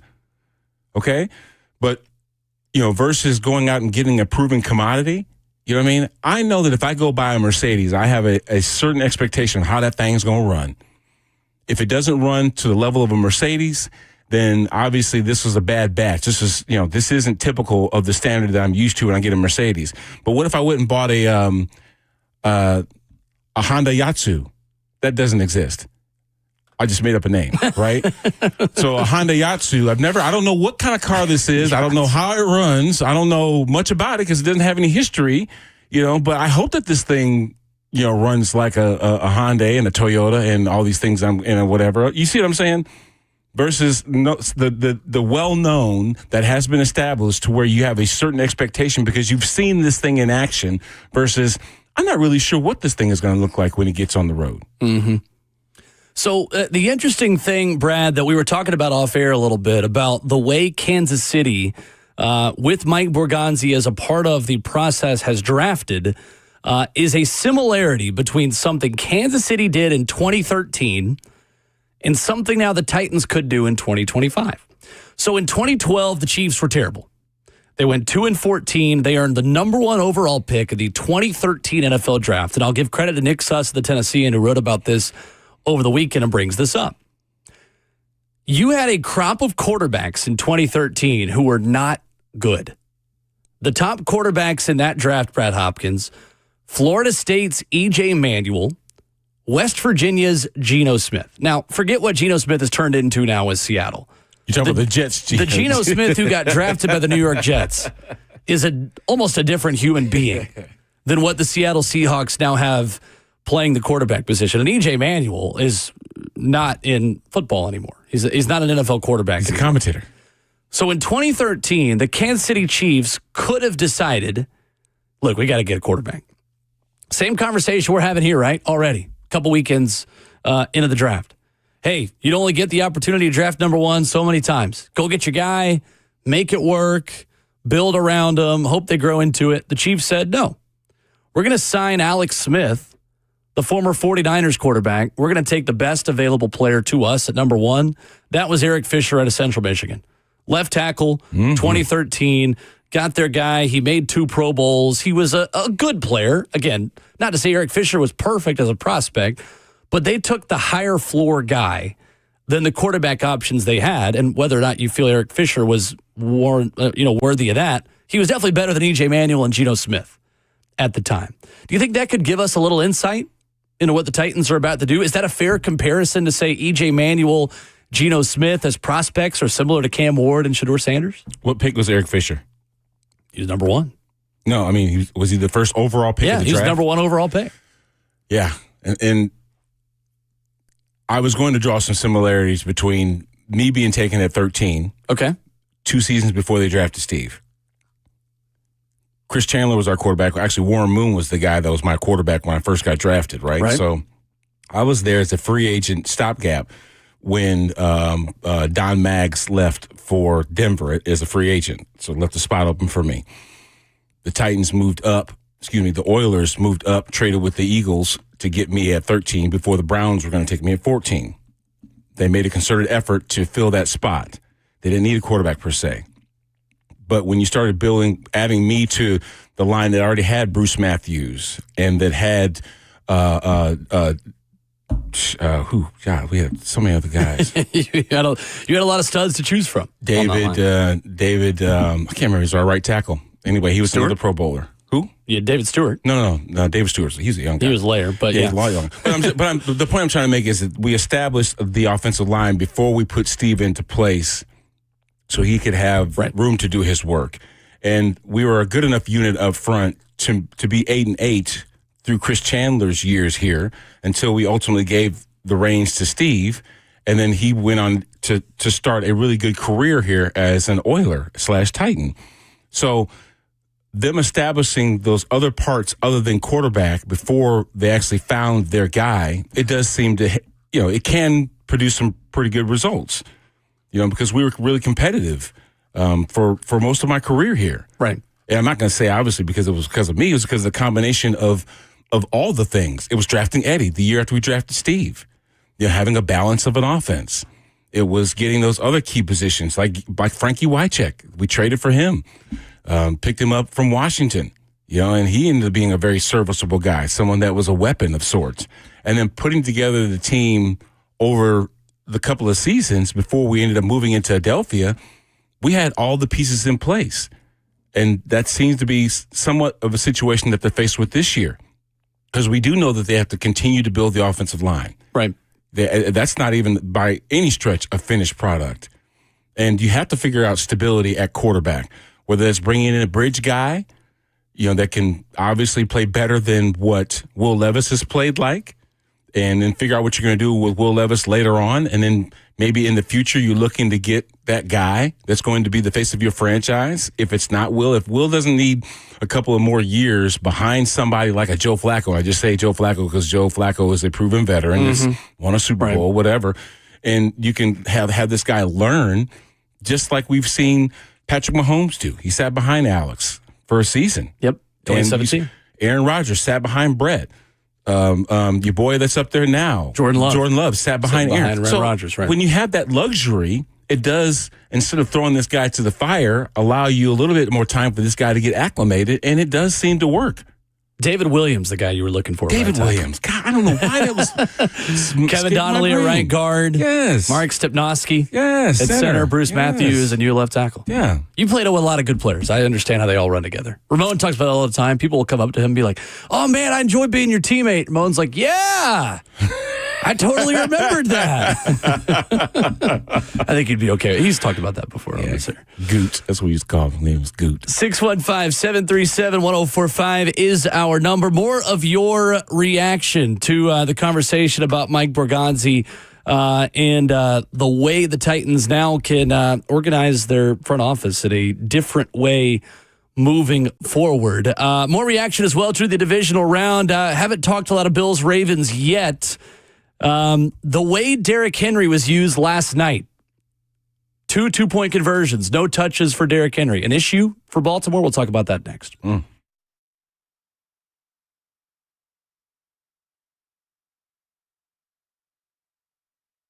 Hey, it's Will Bowling. Is your heating system keep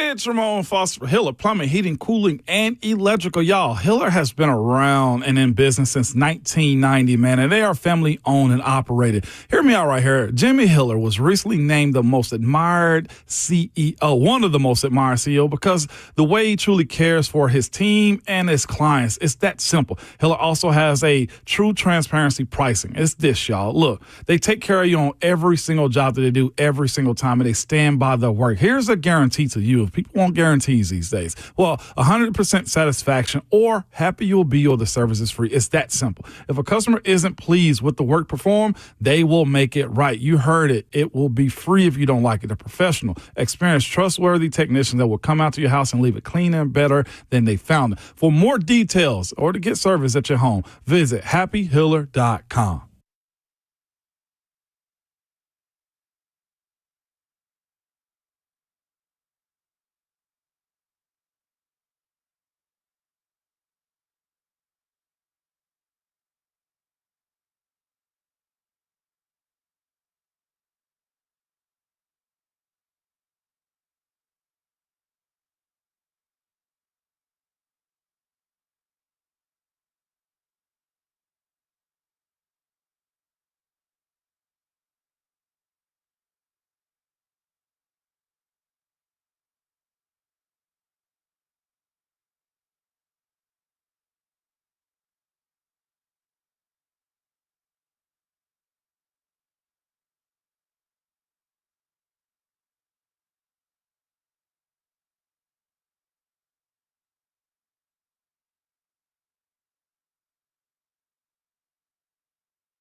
RKW 104.5 The Zone continues, wrapping up the first half of the show. Will Bowling, Brad Hopkins hanging out with you. If you're watching on 104.5 The Zone TV, we invite you to hit like and hit subscribe.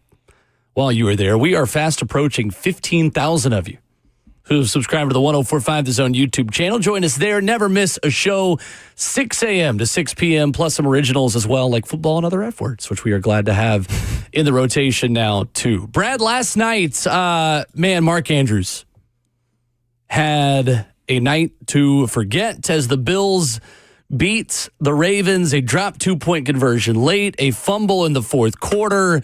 The turnovers, the mistakes, it was a similar story to some other teams over the weekend, Brad. You make a couple really big, costly mistakes, you lose the football game. And that's what happened last night to Baltimore in Buffalo. Yeah, that's the difference between any team in the National Football League. You cannot commit those kind of turnovers, make those kind of mistakes, and hope to overcome, especially in a playoff situation. And we saw the Buffalo Bills take full advantage of that. I think some of those turnovers that we saw were then turned into points by the Bills offense. And even Lamar himself had contributions to that kind of scenario. He overthrew a guy and ended up causing a pick.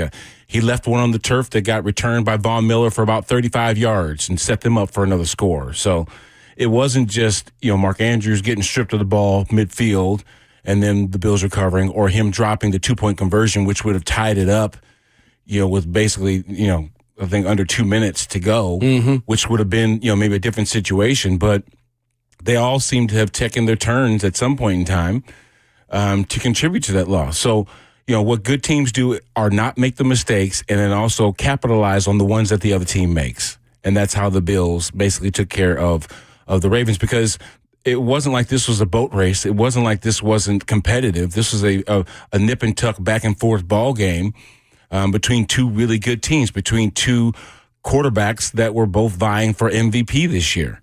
And, had the Ravens tied it up and taken it into overtime maybe, or whatever happened, we might have a completely different narrative about that ball game, because the Ravens did have a chance to win.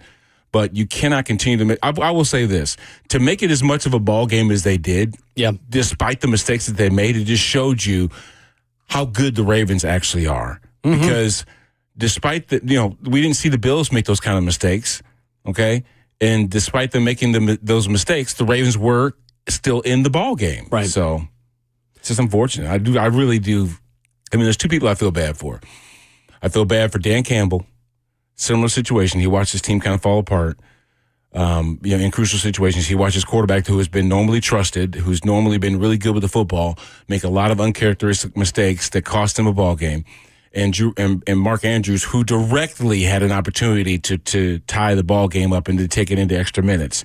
Those are two guys I really feel bad for. I mean, and maybe even Detroit more so, because we know that both of his coordinators are in position to get head coaching jobs elsewhere. So the band will be broken up this year. I thought that you're 100% right. If there's anyone I feel the worst for over the offseason or over the weekend, it's definitely Lions fans. You certainly feel for them. You got to feel for Mark Andrews in a way too. Yeah. I mean, the way the fumble in the fourth quarter or in the second half of this game, and then obviously dropping the 2-point conversion that would have tied it up. You never know how the game would have ended. I mean, Buffalo had time left. It's not all on Mark Andrews. Yeah. That Josh Allen and Tyler Bass, who had kicked well in that game, they can drive right down the field and try a kick. I thought where the Ravens messed up was not the second call on the 2-point conversion. That was the right play call. Mark Andrews didn't catch the football. Yeah. I think, though, if they give it to Derrick Henry on the previous 2-point conversion, they don't even have to go for 2 at that point. You had just had a drive where you went down the field, 7 plays, 80 yards over 344. And it was a Derrick Henry drive. 17-yard run. You get in the red zone. It's Justice Hill, left guard for 22 yards. Then it's Derrick Henry down to the Buffalo 5 for 15 more yards. You only threw the ball one time on that 7-play drive, and you had a Buffalo defense that was gassed. You were gashing them in the run game, and then they threw it to Isaiah Likely on the 2-point conversion, and they motioned Derrick Henry out of the backfield. Wasn't even an option on play action or anything in the backfield. It's one thing to throw in that situation. I don't even think that's the worst part of it, but they didn't even have the threat of Derrick Henry running because they motioned him out as a wide receiver right before the snap. Bert, obviously, you're the one with the Ravens allegiance. Did you have issue with that? No, I didn't. I thought they should have kicked the ball. If you kick the ball there, you get to kick it to end the game. Yeah. The issue with Derrick Henry, do either of you know the last time Derrick Henry converted a 2-point conversion? I don't actually. 2021. Wow. So I think the motioning him out of the backfield was to take the defensive attention. They threw it to Likely on the other side of the field. Right. If the ball wasn't bobbled, he probably would have caught it. It would have been a 2-point conversion, tied the game. But just tough breaks all around. Seems like the Ravens just continue to fall on their face in championship opportunities like this. Yeah, and I can see where some people are saying there should have been more of an effort to get Derrick Henry involved, but I saw the more explosive back, especially in the second half, being Justice Hill. He had more explosive plays.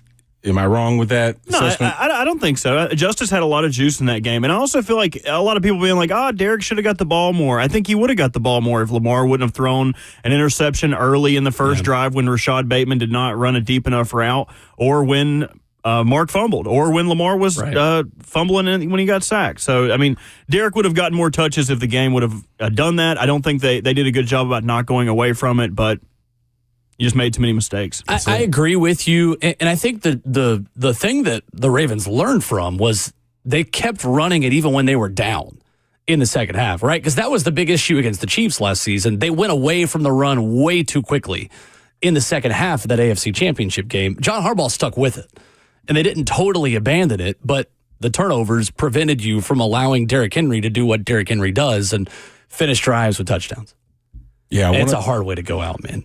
Well, I will say the one thing that Buffalo did well was lane discipline, because they weren't really rushing to get after Lamar Jackson to get him on the ground. Sure. They wanted to make sure that he didn't allow the pass rush to go by him and then exploit that second level, because once he's a ball carrier, man, he's pretty electric. And I think that same philosophy is what maybe slowed down some of the rush attempts for Derrick Henry as well. Because when you got guys in the lanes and they're not giving up huge explosive plays on the ground, whether it be through Lamar or Derrick, now you got a chance to get off the field on third down. You know what I mean? So I thought that them being smart in spying in some instances and not getting out of their lanes is one thing that kind of kept Lamar more so in the pocket. And then, of course, that did help with them being able to defend the run game as well. The toughest part of that game, I know a lot of people were calling for Mark Andrews' job, calling for a lot of Ravens jobs. The only person whose job should be in question after last night is Tony Romo. Jeez, I promise you I will never listen to a game with the volume on again. Man. If Tony said, let James cook one more time, I was going to do a swanton bomb off of my house onto my driveway. Yeah, do you prefer that, or do you prefer Tom Brady, who is my God, handcuffed and can't say anything because he's the Raiders owner, and just the only thing really Tom Brady adds is another voice to give Kevin Burkhardt a rest while he rests his vocal cords. They're both terrible. Just sit them both. They're two ends of the extremes. You know what they should do? Just put them both in a booth and watch them blindfold, walk around, arms swinging wildly as they both try to call a game. So what you want is a Jim Nantz, Kevin Burkhardt broadcast. I would much rather take that. I would much rather take that.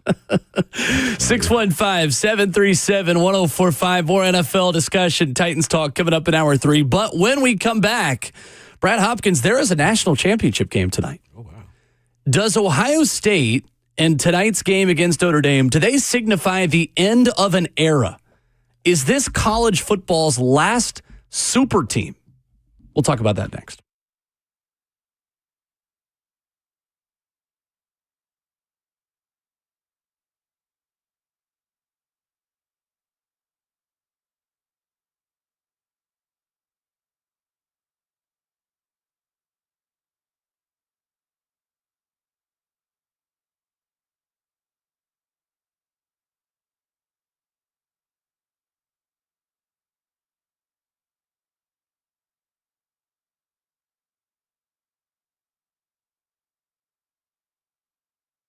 Hey, it's Kayla Anderson. You know, I talk about all the time, love living in Nashville. There's so much to do, but sometimes that can just flat out be overwhelming, especially when it comes to finding a real estate agent that you can trust. and a local real estate agent at that. That is why you definitely need to check out my friend Bernie Gallerani. Bernie Gallerani has years of experience. He's got a proven track record, and I can guarantee you this, he's not going to let you down. In fact, he guarantees to sell your home in 30 days or less, or he's simply going to buy it from you. He's got tons of stories to share with some of his clients. And if you are overwhelmed with the process of moving, it's normal, right? Kayla was in the same boat, moving all the way from California. She connected with Bernie Gallerani Real Estate and couldn't have been happier with the overall experience. Even when her plans were shifting, like many people's do, the team just patient, attentive, and supportive in every step of the way. And now she is just days away from closing her dream home. So, Bernie's the only real estate agent in Nashville recommended by Barbara Corcoran of Shark Tank. If you watch that show, you'll love it. And he's the only agent I would trust to sell my home. Give him a call on his cell phone. It's 615-428-2644. That's 615-428-644. Or simply go to BernieGallerani.com.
What's going on? 8:02. Good morning from the 104.5 The Zone Studios. I am Robert Walsh. Bills take the game away from the Ravens 27-25. 3 turnovers, too much for the Ravens to overcome as they push to tie it late, but a bobbled 2-point conversion ends the Ravens season the same way it began. Bills move on to championship weekend as it is now set. Commanders and the Eagles will face off for the NFC Championship while the Bills and the Chiefs duke it out in the AFC. Titans found their general manager over the weekend and Chiefs assistant general manager Mike Borgonzi. Borgonzi has played the role, putting the Chiefs in the 4 of the last 5 Super Bowls while winning 8 straight AFC West titles, appearing in 6 AFC Championship games. For all your foundation repair and waterproofing needs, you got to go to USSTN.com. Breaking news at once on your home for the Titans and the Vols. This is 104.5 The Zone.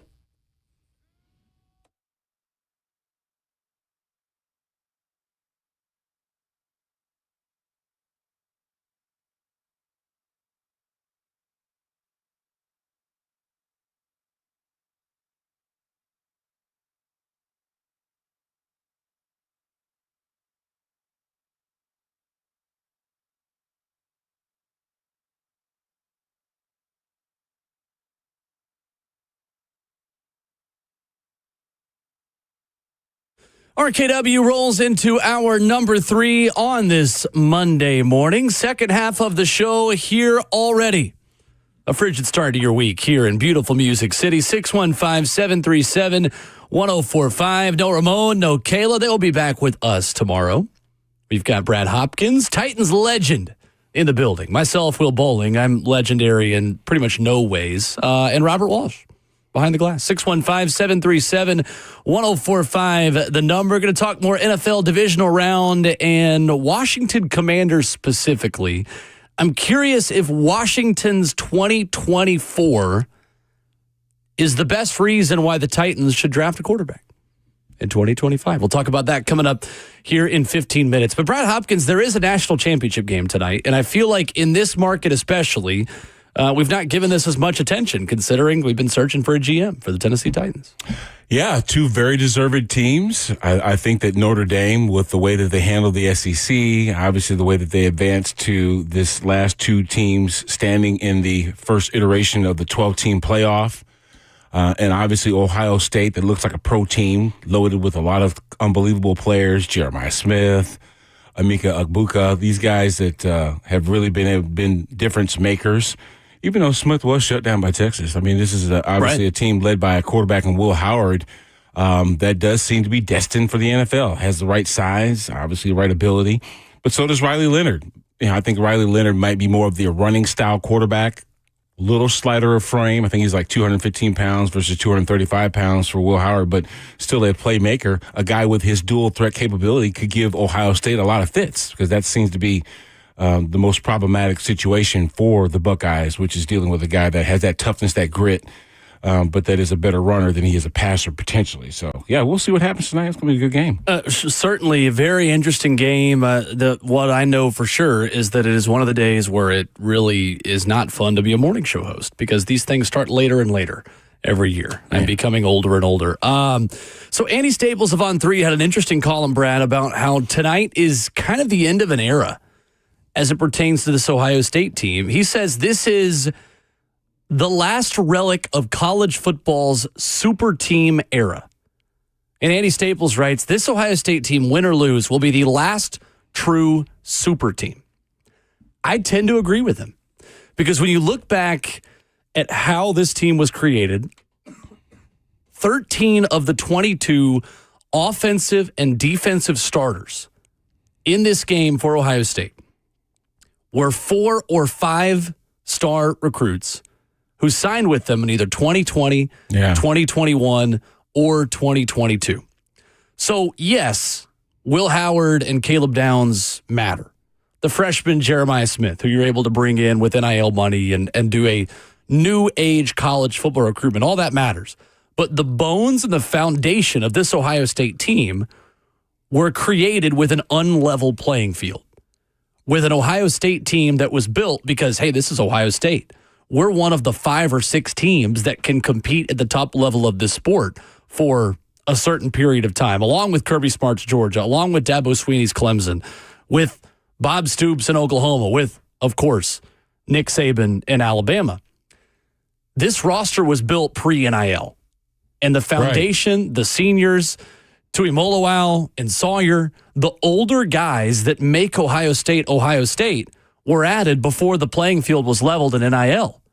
I completely agree with what Andy Staples says. I mean, the defense has 8 4- or 5-star signees.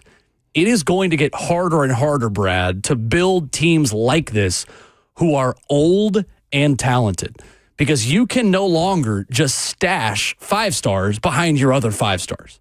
1,000%. Ohio State did that, and now those seniors, they're reaping the benefits of it. Of course. Look at the 2 quarterbacks that are featured tonight. One of them started out at Kansas State. The other one started out at Duke.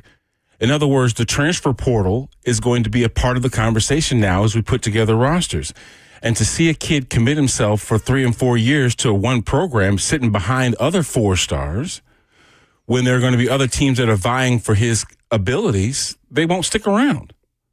You know, of course, I think at some point in time there will be some regulations that they put in place to contractually obligate these kids to stay in one spot and not just jump ship because this other program offers them more money, and they're able to do that because of the current standard. But I think that the days of Nick Saban and Ryan Day just rolling into your living room saying, hey, you want to be a national championship? Come play with us. No, I'd like to play. You know, because the only way that I'm going to show and create the kind of tape that allows the NFL to get a look at me is not by sitting on my laurels and for the love of this institution. No, it's by getting on the football field and showing you how good I can be. You know, and I'm not going to wait like Jalen Hurts did for 4 years for this guy to graduate and that guy to graduate and this guy to graduate and then get passed over for somebody else that you bring in as a grad transfer, and I never get a chance to see the field. No, it's as much of a business as we're talking about professionally. So you're right. You know, to stash those guys and have, you know, stockpile your roster with 4 and 5 stars of guys that, sure, make a difference, but they're playing for national championships because that's the kind of program that gets the most attention from the league. No. Because nowadays you can go someplace else and even being a lesser program, show how well you can actually play and increase your value. So these kids are a lot more sophisticated than, you know, even my day. Right. Before the portal was even, what the hell is a portal? Right. You know what I'm saying? 100%. I remember back in the day just dealing with a JUCO transfer. You know what I mean? Some guy that started out at some small school and he had a couple of years built up and he was more mature and they transferred into your school and you just hope to beat him out versus money behind this pick that you got because he's a quality player. Right.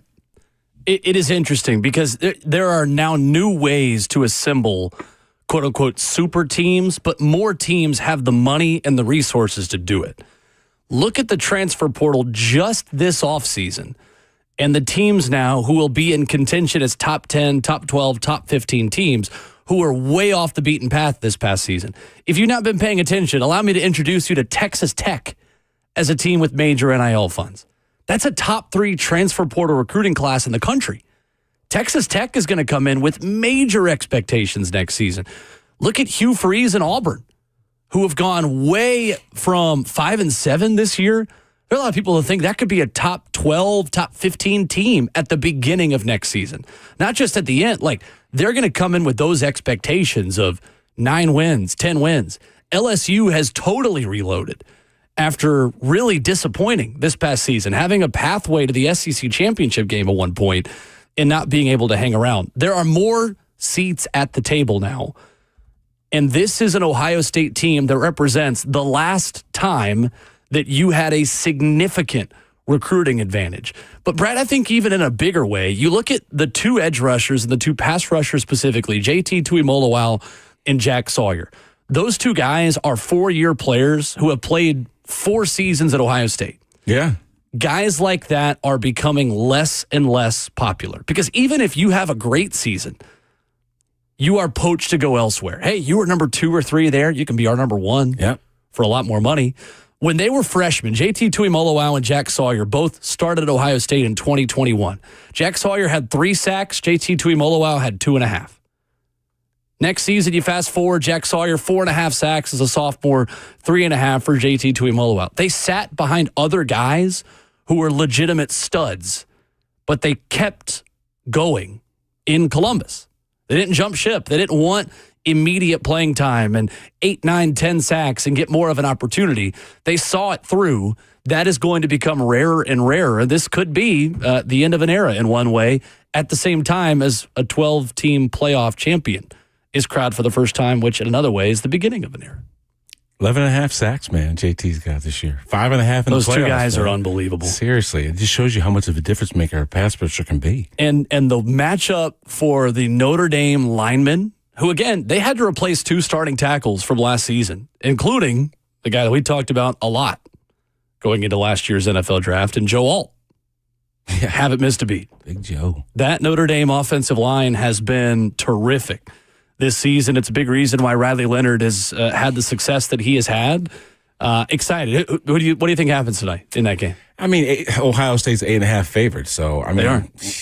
That's a lot, if you think about it. I mean, I know this is a college game compared to the pros, but I think that it would be a complete shock for me if Marcus Freeman in his, this year as the head coach of Notre Dame were to win a national championship. I agree. Ryan Day's due.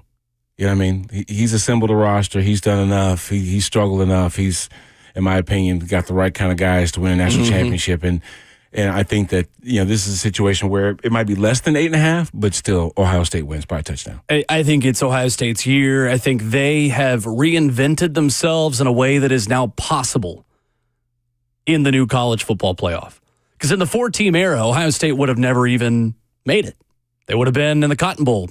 Yeah. They would have been in the, in the Rose Bowl if it hadn't been a playoff game. They would have been in a New Year's Six game, but they wouldn't have made it.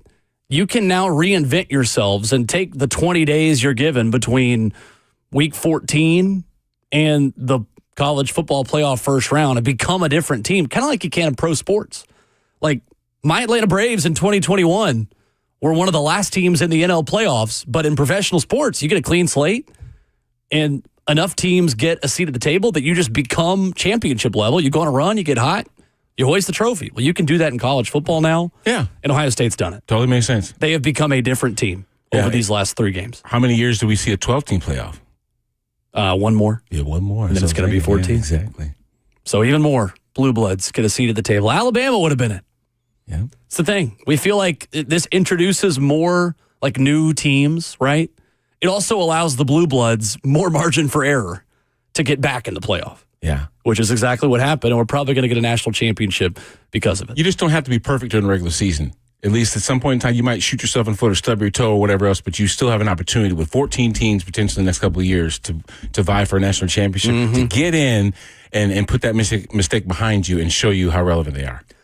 615-737-1045. Your reaction on that if you want to hop in. We got lines open here this morning for a couple more hours. Alex Gold is a Kansas City radio host. He's going to join us at 9:20 this morning and give us some perspective on Mike Borgonzi, the new general manager of the Tennessee Titans. So looking forward to that coming up in about an hour. But when we come back, Brad, I feel like Jaden Daniels might have provided the Titans a model for success.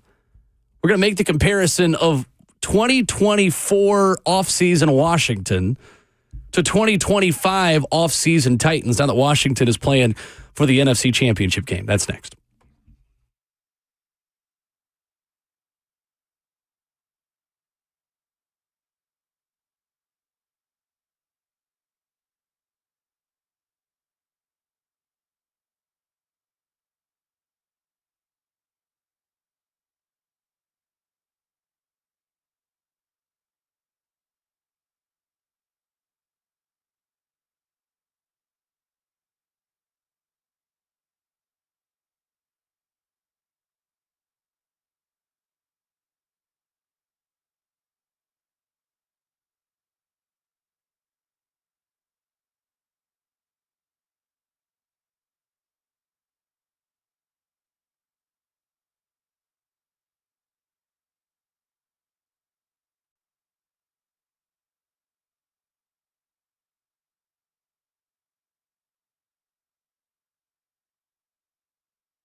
RKW 104.5 The Zone continues at the second half of your Monday morning.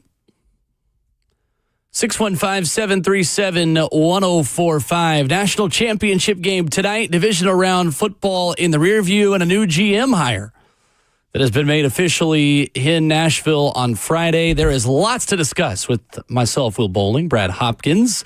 Before we talk more about Jayden Daniels, Washington, what that could all mean for the Titans, let's get Clint in Nashville in here, wanting to talk about Will Howard and Ohio State this morning. What's up, Clint? Hey, man, how's it going? Good. My question is, I was wondering what that's going to do for Will Howard's draft stock if they win the Natty tonight and he goes off, and what's y'all's opinion on him as far as the draft goes? Thank you. Thank you, Clint. Appreciate the call. I don't think he is a top-tier quarterback in this class. I mean, Will Howard is tricky, right? Because he was going to get benched at Kansas State. Avery Johnson was going to be the starter at Kansas State, right, whether or not Will Howard was there or not. He landed in a perfect situation to play in a NFL talented system with a good offensive line. I know they've had changes there this year, and 3 future NFL wide receivers. I see him as a day 3 guy. I'm not a draft expert. I don't watch the film as much as others do. Just my opinion. I see him as a 5th, 6th, 7th round pick. Yeah, I don't think that he's the catalyst necessary for this offense, to be as good as it actually is. It does help to have Jeremiah Smith and Emeka Egbuka being 2 dudes who are the best in the country, or at least 2 of the best in the country, and having the balance of a running attack with Travion Henderson and Quinshawn Judkins. Mm-hmm. They're their version of Jahmyr Gibbs and David Montgomery from Detroit. So I think that he has enough talent around him to make him look better. I'm not saying he's a bad quarterback, but I just don't think it's because of him that this offense really, is in sync.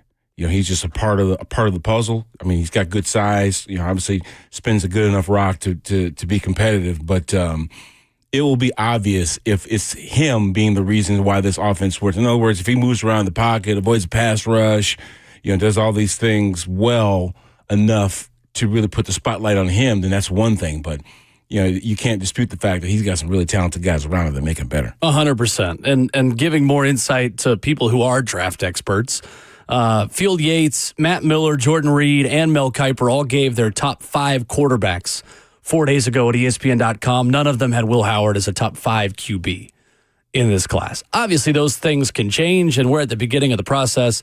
I think he's a late day 2, really more likely day 3 quarterback. So, speaking of quarterbacks, the NFL draft. Brad Hopkins, what Jayden Daniels is doing for the Washington Commanders is not normal.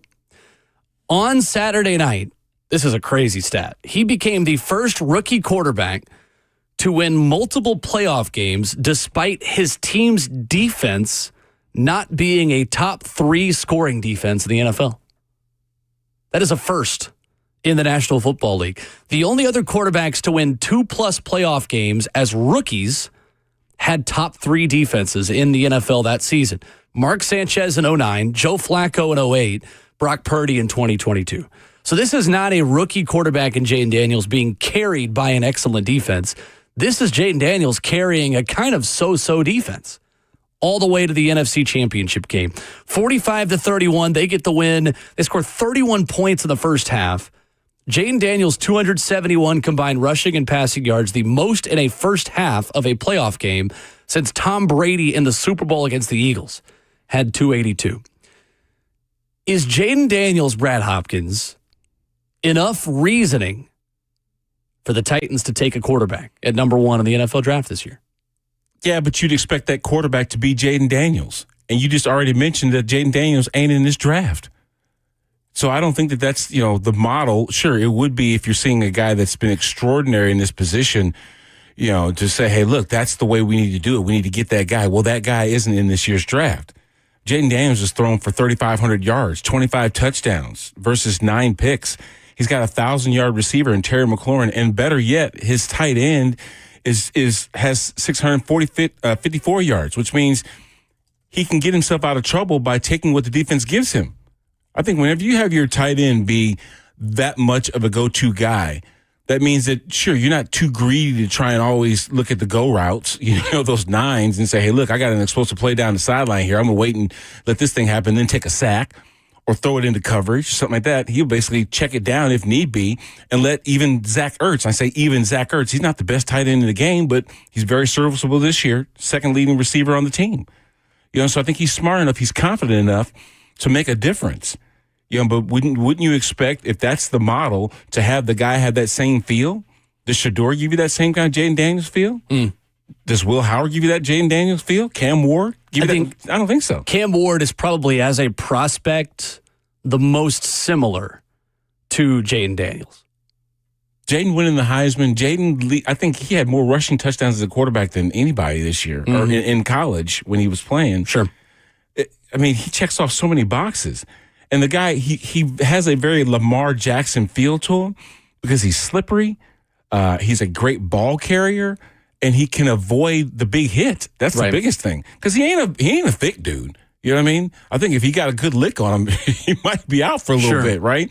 But he's smart enough to slide. He's smart enough to get out of bounds. He's smart enough to take what the defense gives him, and he's an accurate enough passer to be dangerous. And the best thing about him is what?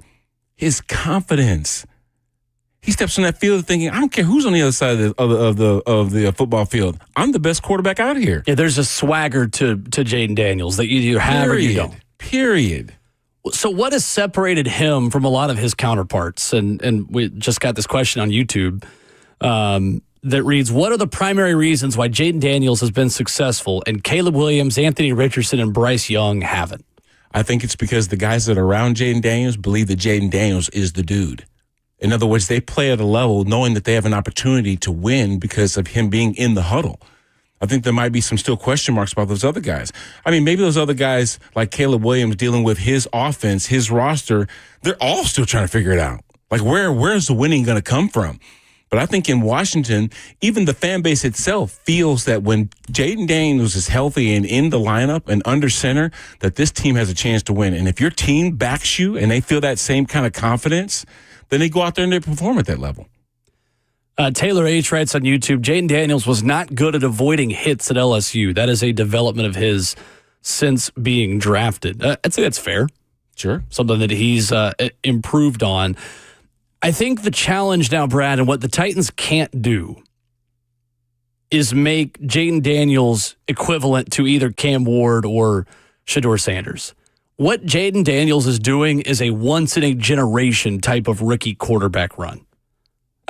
We just gave you reasons why what Jaden Daniels is doing has never happened before in the history of the National Football League. He is the first rookie quarterback to win multiple playoff games despite his defense not being a top 3 scoring defense in the regular season. So the Titans need to be very, very careful because and Justin Mello, the Draft Network, tweeted it out on Saturday night when they won this game and said, Jaden Daniels is a pretty good example why the Titans will probably draft a quarterback at number 1 overall. That is dangerous for the Titans to do. And I agree with Justin. I'm not knocking him. Justin Mello does a great job. I think he is 100% right that NFL teams try to play the copycat game when the situations are different. And the situation that Cam Ward or Shador Sanders would be walking into is a lot different than what Jaden Daniels walked into last season with the Washington Commanders. Yeah. I think that we just drafted a quarterback, in Will Levis a couple of seasons ago. And had he had that feel of confidence and made the guys around him feel that he gave them the best chance to win, maybe the results would be different. And that's really called taking over the leadership intangibles of that team. Mm-hmm. And most of the young quarterbacks that we're talking about, they do that well. You know what I'm saying? They step into when they walk into the building, regardless of their age, people are happy to see them. Right. Okay? That hasn't been the same kind of confidence here.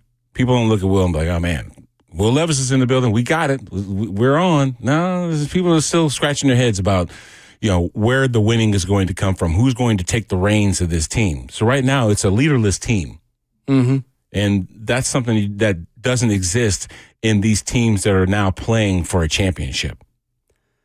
It is a big challenge for this team to figure out the quarterback position because they picked a bad time to be bad. They really did. There's not a Joe Burrow. There's not an Andrew Luck. There's not a Trevor Lawrence. You don't have your hand-picked, the card could be turned in 2 months before the number 1 overall pick goes on the clock guy in this draft. You have Cam Ward, who has phenomenal athleticism, a big arm, a lot of experience, 4 years of Division I college football under his belt, and he's made some winning plays. The guy has kind of the quote-unquote alpha mentality, right? He also does a lot of things that make you say, what in the world are you doing?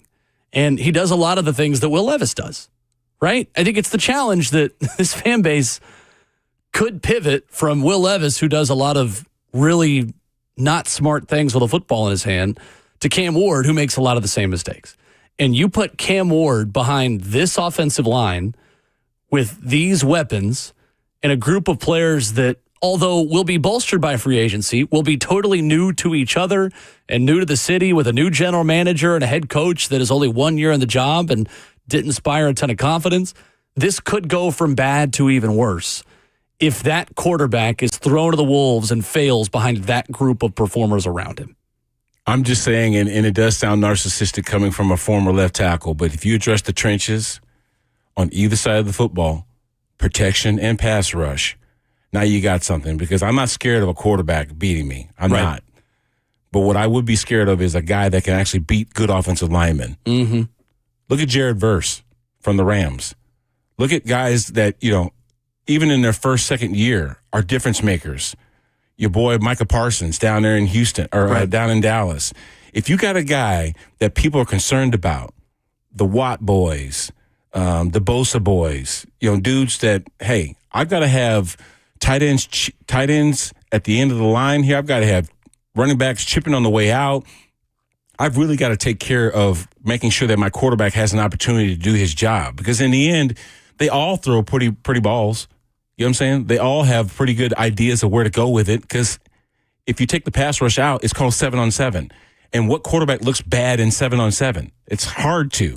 But when you start applying pressure, when you start, throwing the element of this guy getting smacked in the mouth, that speeds up a clock and makes quarterbacks make mistakes. Right. So that's why, and I've said this a couple weeks ago when I was on the air with you guys. Right.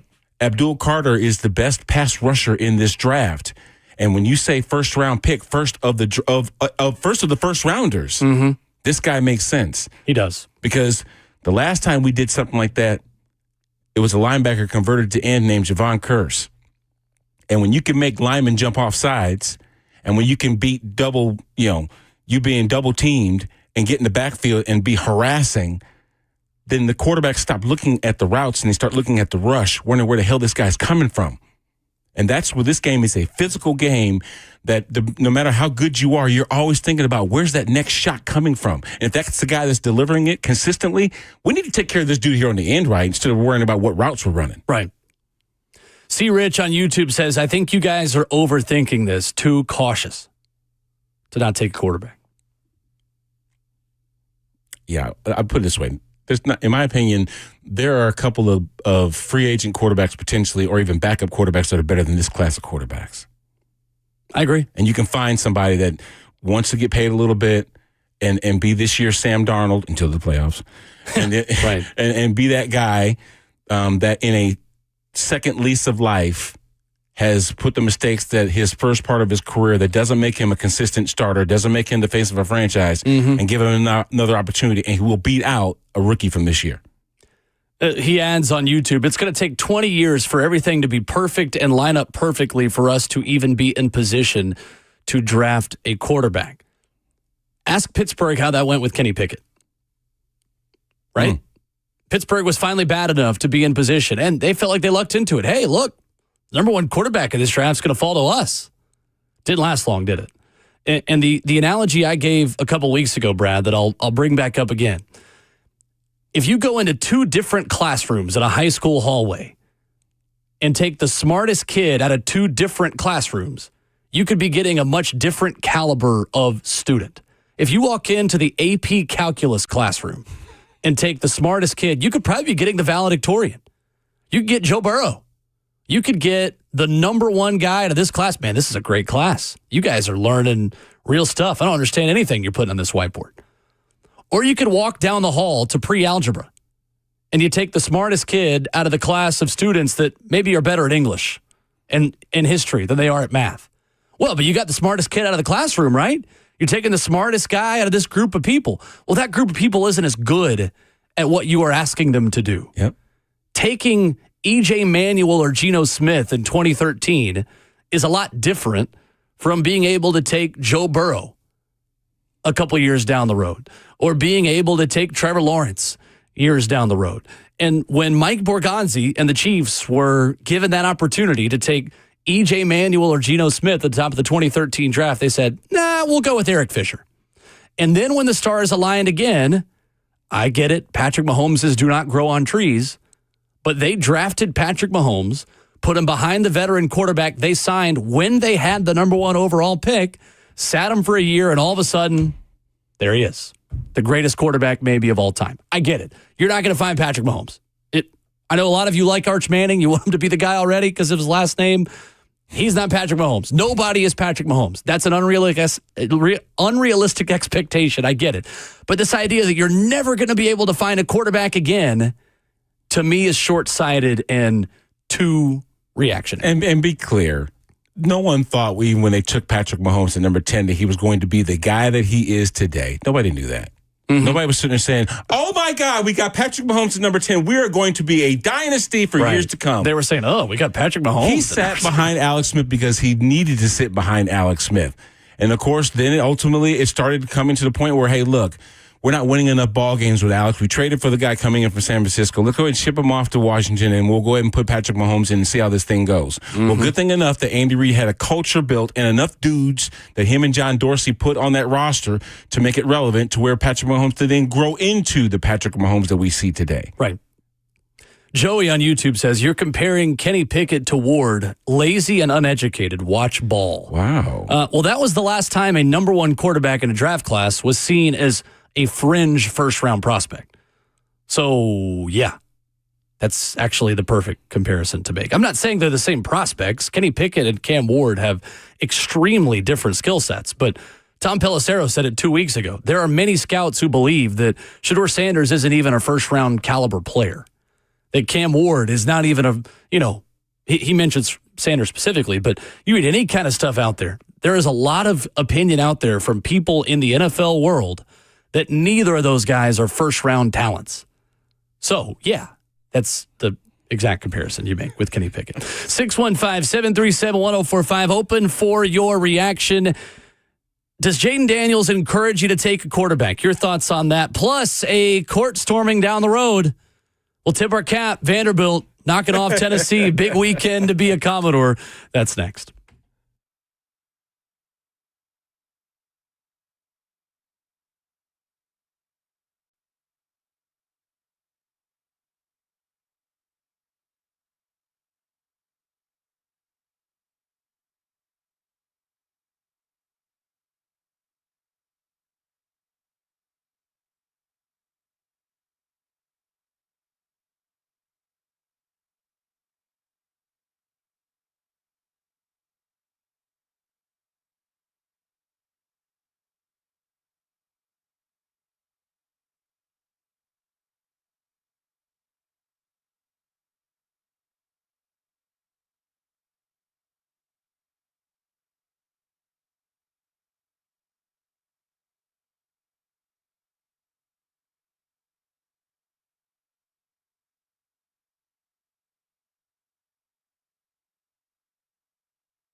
Wrapping up hour 3 already on RKW.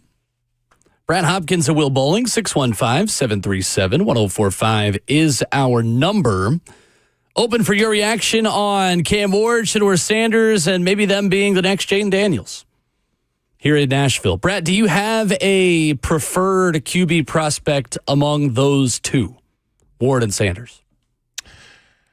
That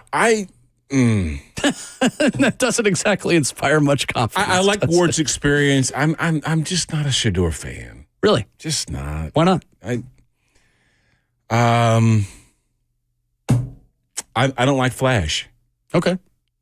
I don't like guys that wear Rolexes during ball games. Fair enough. I don't like that. Okay. And you call me. I was watching. You played the game. You're entitled to that opinion. Certainly. I was listening to Herm Edwards roasting AJ for reading on the sideline, right? Yeah. And I started thinking, oh, you old man, shut up. And I started thinking about it as he was saying. He's like, look, I'm all for self improvement. I'm all for you know, doing things that obviously help with your mind because this is a mental game. But there's a time and a place. And as I started thinking about it, I was like, you know what? There are some elements of truth to that. Not that I'm going to poo-poo the fact that he was reading a book on the sideline, but reading a book on the sideline, has anybody ever done that? I mean, I'm not saying what would your reaction be else. if you saw I got to admit, somebody in an Oilers jersey or a Titans jersey reading a book on the sideline? Now, the thing is, so what if he was reading the Bible? Yeah, sure, right? Then I'm like, you see what I'm saying? So maybe that was, in essence, I'm not comparing the book he was reading to the Bible. Right. But I'm just saying it was something to get him refocused. It wasn't anything that he was like, he wasn't showing disrespect to I'm having such a good game out here that I can read a book on the sideline. It wasn't like that, but there is a time and place. So I'm looking at just all the look at me type stuff. I didn't come from that background. You know, when I got drafted, it was Bruce and Mike that led our offensive line room, right? And some of the antics that we see nowadays from these kids that come in, it just would not have been accepted. You know what I'm saying? We were better seen and not heard. You know, that kind of deal. Totally. Especially as young guys. So I don't need that stuff. And it just, to me, it's annoying, actually. I think Cam Ward might have the higher ceiling of the two, but I think Shedeur Sanders has a higher floor of the two prospects, considering how much time he's spent in a Pat Shurmur NFL offense, even from his time at Jackson State. Going all the way through his college days, he plays more within the structure of an offensive system than Cam Ward does. That gives you more variability. It gives you the incredible improvisational skills and the athleticism, and Cam Ward rolling out, takes 10 seconds to throw the ball, but then finds a guy deep. And you almost have to call two different plays for your defense in the huddle, right? The play that's planned, and then what are we going to do when he gets out of the pocket? Yeah. But also within that comes a lot of what Caleb Williams was this past season, because he was tabbed as a similar guy, and Cam Ward and Caleb Williams aren't identical prospects, but there is a risk you take because it is harder to improv against NFL athletes than it is against college athletes. And what Cam Ward can do to get away from pass rushers and extend the play and then make a play downfield. Well, how many times are you getting sacked for a 15-yard loss or throwing an interception when you do that in the NFL? For me, it's hard to project that going from college to the NFL ranks because you just don't know, right? Jaden Daniels has pulled that off terrifically. Yeah. He makes good decisions when the play breaks down. Other prospects don't. And they don't make that jump as easily. Yeah, if Shedeur had his dad's speed, right? You know what I'm saying? We'd be having a much different discussion. Because I'm gonna tell you what, the kid can spin the rock. He's 100%. He can throw. He's he can not like the Lamar Jackson runner type. He is a pass first pocket quarterback. Exactly. On time, on schedule throws. And I'm not saying I need my quarterback to be able to look like Lamar or Jaden. It just helps. You know what I'm saying? And I'm just saying, and that's for anybody. Mm-hmm. You have to have some level of mobility in today's NFL. I don't mind you. Listen, being able to maneuver the pocket and still scan downfield and find an accurate pass, to a receiver, that's one thing. But when I'm also a dual threat dude, one that will, once the pass rush gets by me, take off, and next thing I've got explosive plays with my feet.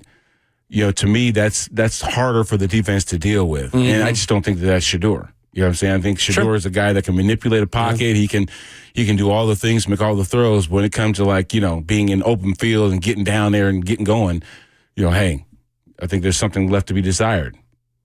An upset down the road in the West End over the weekend. Vanderbilt 76, Tennessee 75. I know this is a football time of the year. We would not be doing our jobs correctly if we didn't at least give Vanderbilt credit for what it did.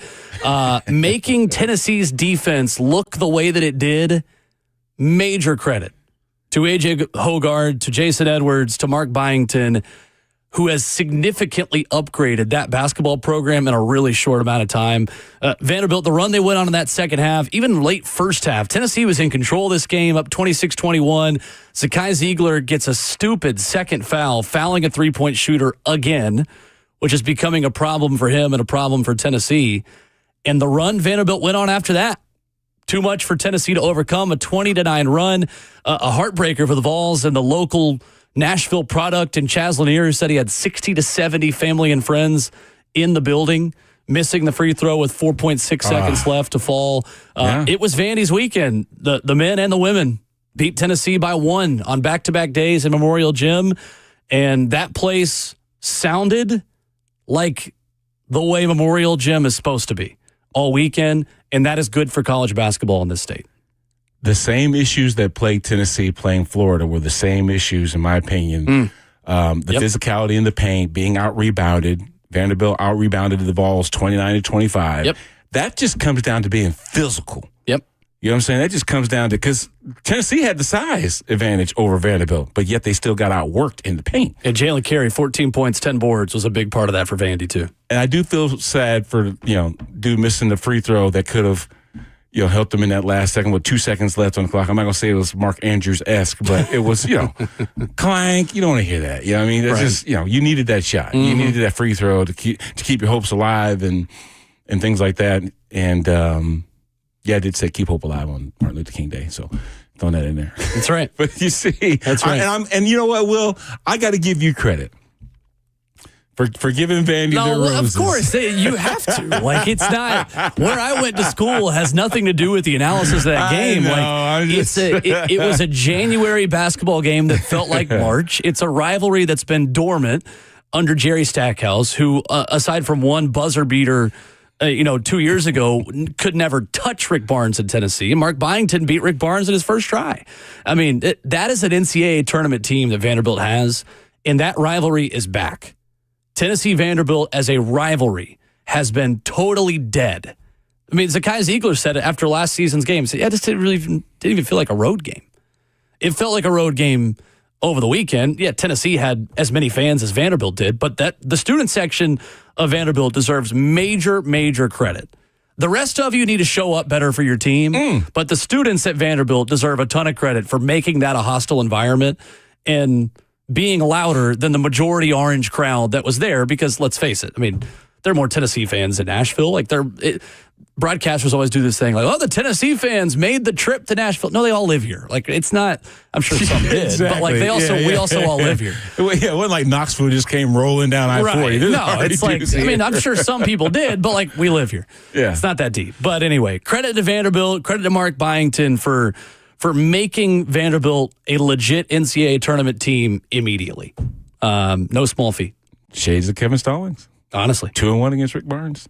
Coming up, fourth and final hour of the show, some reporting from our teammate Buck Rising, who takes over an hour after us, about assistant GM options for the Tennessee Titans. 2 names emerging who could join Mike Borgonzi here in a revamped Titans front office. Got that for you as hour 4 begins next.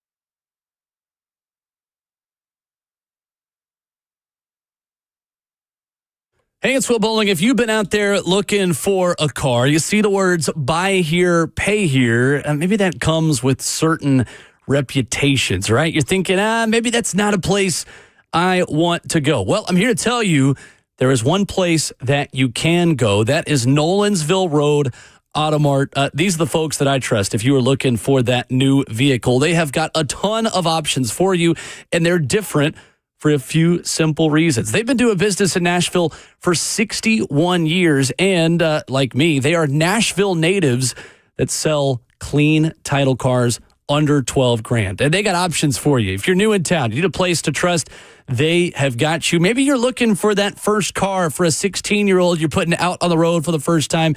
You want something nice, safe, but maybe not something that's going to break the bank. They can do that as well. And if you don't want to take my word for it, check out their Google reviews. They are excellent. That's always a certainly great thing you want with a car dealership. One location on Nolensville Road, close to Thompson Lane. They'll get you in and out in an hour or less. 615-242-1279. That's the phone number, 615-242-1279. They're the oldest buy here, pay here in Nashville, and they work with your own financing if you have it as well. Flexibility, transparency, and honesty. That's why I recommend Nolensville Road Auto Mart. Give them a call at 615-242-1279.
What's going on? 9:02. Good morning from the 104.5 The Zone Studios. I am Robert Walsh. Bills take the game away from the Ravens 27-25. 3 turnovers, too much to overcome as the Ravens made a push to tie it late, but a bobbled 2-point conversion ends the Ravens season the same way it began. Bills move on to championship weekend as it is now set. Commanders and Eagles will face off for the NFC Championship while the Bills and Chiefs duke it out in the NFC. Titans found their general manager on Friday in Chiefs assistant general manager Mike Borgonzi. Borgonzi played a role in putting the Chiefs in 4 of the last 5 Super Bowls while winning 8 straight AFC West titles and appearing in 6 AFC Championship games. For all your foundation repair and your waterproofing needs, you got to go to USSTN.com. Breaking news at once on your home for the Titans and the Vols. This is 104.5 The Zone.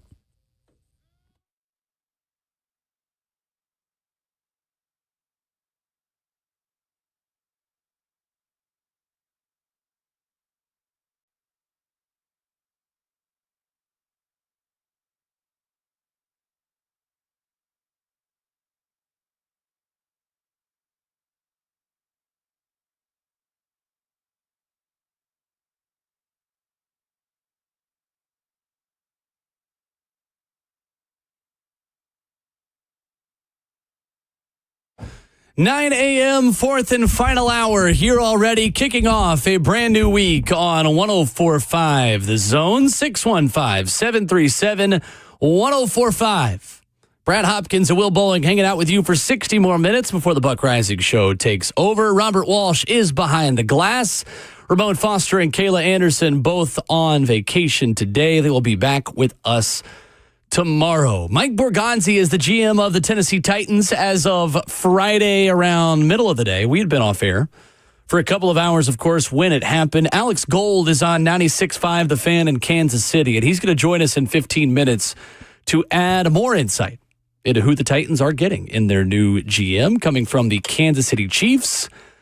And Brad Hopkins, we've had a lot to talk about on this Monday morning on a fast-moving show. That we have, and fast-moving to say the least. So Buck Rising this morning at AtoZSports.com has reporting about 2 candidates who have emerged for the Titans for the assistant general manager position.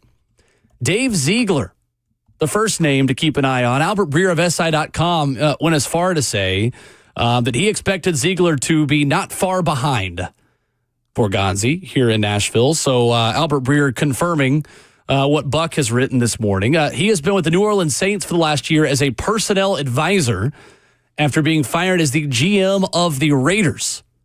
46-year-old Ziegler did not last 2 full seasons in Vegas, Buck writes, after being hired in 2022 and was relieved of his duties in 2023. Mickey Loomis in New Orleans brought him in last year to lead their personnel department. He has reportedly been heavily involved in the Saints' current search for a new head coach after they fired Dennis Allen on November 4th. So he comes from New England originally. Ziegler, New England's assistant director of pro scouting, director of pro personnel, assistant director of player personnel, and director of player personnel, first entered the league with the Broncos in 2010. So that's one name, Brad. Then there is another name that we've had on this show quite a bit. Friend of the program, the executive director of the Senior Bowl, Jim Nagy, is, quote, a person of interest and known associate of Borgonzi, writes our Buck Rising this morning at AtoZSports.com, adding he has overseen both football and business operations for the Senior Bowl since 2018. Prior to that, was an NFL scout for the Commanders, Patriots, and Seahawks. He first entered the league as an intern for the Packers in 1996. That would coincide with Ron Wolf, the Packers way of life that obviously Chad Brinker knows very well. Yeah, he does. And sometimes that familiarity make it seem more obvious than it actually is. But I'm still not sure what an AGM actually supposed to do. Honestly, I don't either. I mean, I didn't know who Floyd Reese was when Mike. The general manager that was on board when I got drafted in '93 was Mike Holloway. He was the guy that was making the decisions. And sure, Floyd Reese was in the wings, but I didn't necessarily see him being someone that was connected or even influential when it came to the guys like me that were coming into the building. So I'm not sure what the responsibilities of an AGM are compared to that of football operations president, general manager, head coach, those kind of guys. Just another dude to do another job. Maybe there's more to it nowadays. Things how there are probably 200 more people that are employed by the Titans than when we first moved here. Mm-hmm. The organization is growing. The franchise's responsibilities are growing. Sure. The city is growing. So in other words, there's got to be a communal situation that has to be taken care of. And maybe positions like that are in line with what those responsibilities are. Albert Breer at SI.com has more info on the Titans hiring of Borgonzi this morning as well, saying that landing him proves that this is a real GM position. And that's something that we have asked, that we have wondered when we've heard that Chad Brinker would have final personnel say. Albert Breer writes, this started with the existing relationship between Chad Brinker and Mike Borgonzi, who both came into the NFL in 2009 and got to know each other on the road. He writes, more recently, because of the trust they share, they were the respective point men on trades involving L'Jarius Sneed and DeAndre Hopkins. And so that was the foundation off which Borgonzi's case was built the past few days as he started to win the interview. Albert Breer writes, the Titans view him as the most complete candidate, both in his experience and in how he could articulate a clear plan for the franchise, and one that showed he was legitimately prepared for everything, be it in coaching, scouting, player development, sports science, analytics, whatever came his way, he showed he'd be ready. Yeah, I like that when you said that they had a mutual understanding of who they were on the road. You know what I mean? They bumped into each other. They probably, shared a conversation or two at an event and still had recognition that, this is someone that I can work with when it comes to getting deals done. You know what I mean? So, from an intangible standpoint, when you're looking to make the right decisions and you have someone that is easy to communicate with because of a mutual understanding about certain things, then maybe it is easier to do business. So under Dorsey, Albert Breer writes, Mike Borgonzi learned the Packers grading scale. He and Brinker speak the same language. We certainly knew that. In this report, it says Chad Brinker spent 45 minutes on the phone with Brett Veach, but adds he also talked to those who worked under Borgonzi to get a better feel for how he'd manage a staff. And in the end, he found a top-shelf personnel man who is different from a top-shelf scout, saying the personnel man, meaning Borgonzi, sees the bigger picture, how the pieces fit, while the scout is just trying to figure out who can play. I think that's an interesting delineation of what those two roles look like practically. Yeah, and it makes sense because I want my scout to be able to do what? Assess the talent. Look at these guys position by position, understand the trends, understand what the numbers even mean as far as like what this guy's able to put up, and find the right players for this position. Now, the stuff outside of that, I would hope this other position's title can handle those other things. But, I want my coaches to coach. I want my players to play. I want my C-suites to do what C-suite people do. That's it. Albert Breer, finally, at the very end of this, in a great piece at SI.com this morning, the Monday Morning Quarterback, says the Titans will go forward with Brinker, Borgonzi, and Callahan, and I'd expect former Raiders GM Dave Ziegler to come aboard soon, too, in a very big offseason ahead. And for what it's worth, Albert Breer writes, I think you could do a lot worse than roll with those three. Interesting.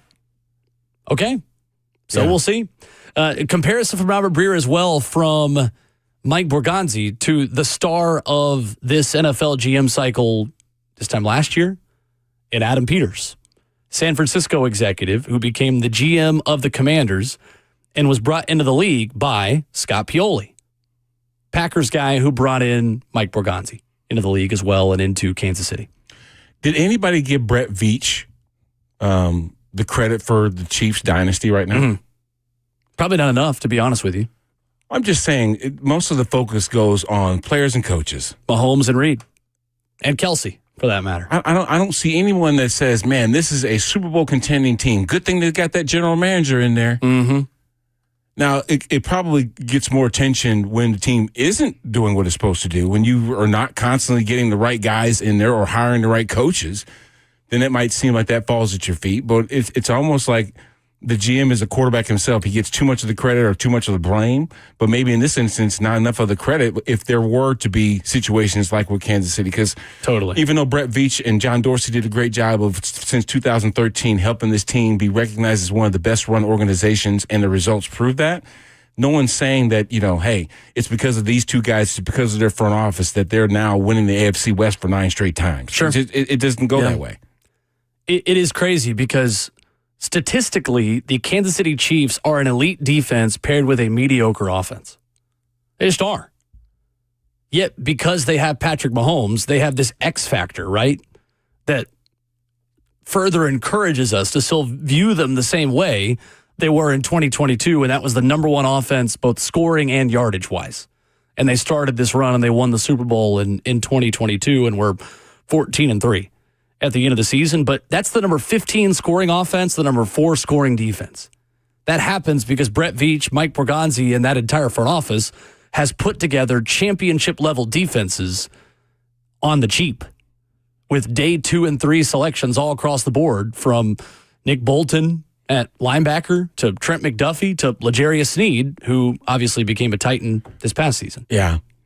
What's your ability to assess talent goes a long way, okay? Right. What I mean by that is first-round picks are obvious, because there are only 32 guys that you feel are qualified to be first-rounders on average. There might be 34, 35 guys. Sure. This guy fell out of the first round, that kind of situation. But for the most part, there's only 32 dudes of the 300 and some odd that hope to get drafted, right?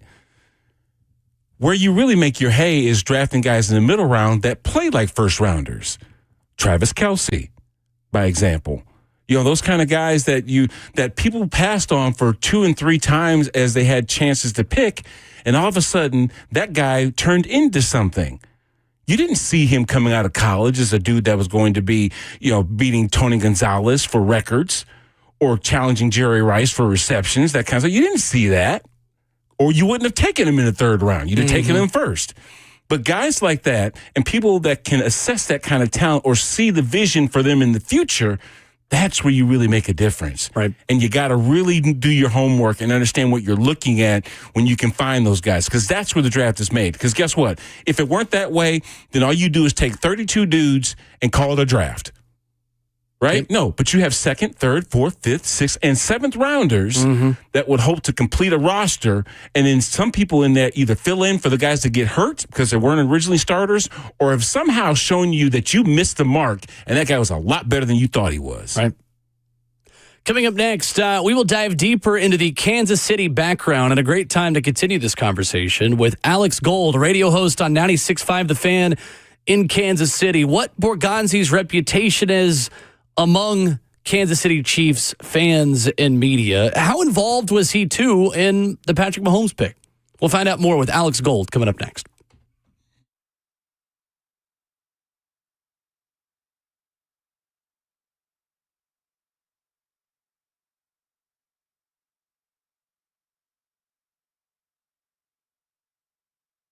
Hey, it's Will Bowling, and I want to update you with some very exciting news from my friends at Brentwood Hearing Center. Their team of doctors of audiology, they are always committed to giving you the most recent hearing device technology. Right now, that's the Phonak Sphere, which is dedicated to helping patients hear well in situations when there's a lot of background noise. It is the best of the market, a computer chip that completely dedicates speech in noise. It is industry-changing technology that you get right here in Middle Tennessee when you call Brentwood Hearing Center at 615-377-0420. Whether you're at a noisy restaurant, the table behind you is too loud, you want to hear the conversation better in front of you, or you just been hanging out with family or friends the holidays over the last month or two, and you've decided, man, I cannot hear my aunt and uncle, my grandparents, or maybe they can't hear me as well as they used to, give Brentwood Hearing Center a call at 615-377-0420 or visit them online at BrentwoodHearingCenter.com. That's 615-377-0420. Brentwood Hearing Center, better hearing, better life.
RKW continues this morning on a 104.5 The Zone. Missing the R and the K, but you got W.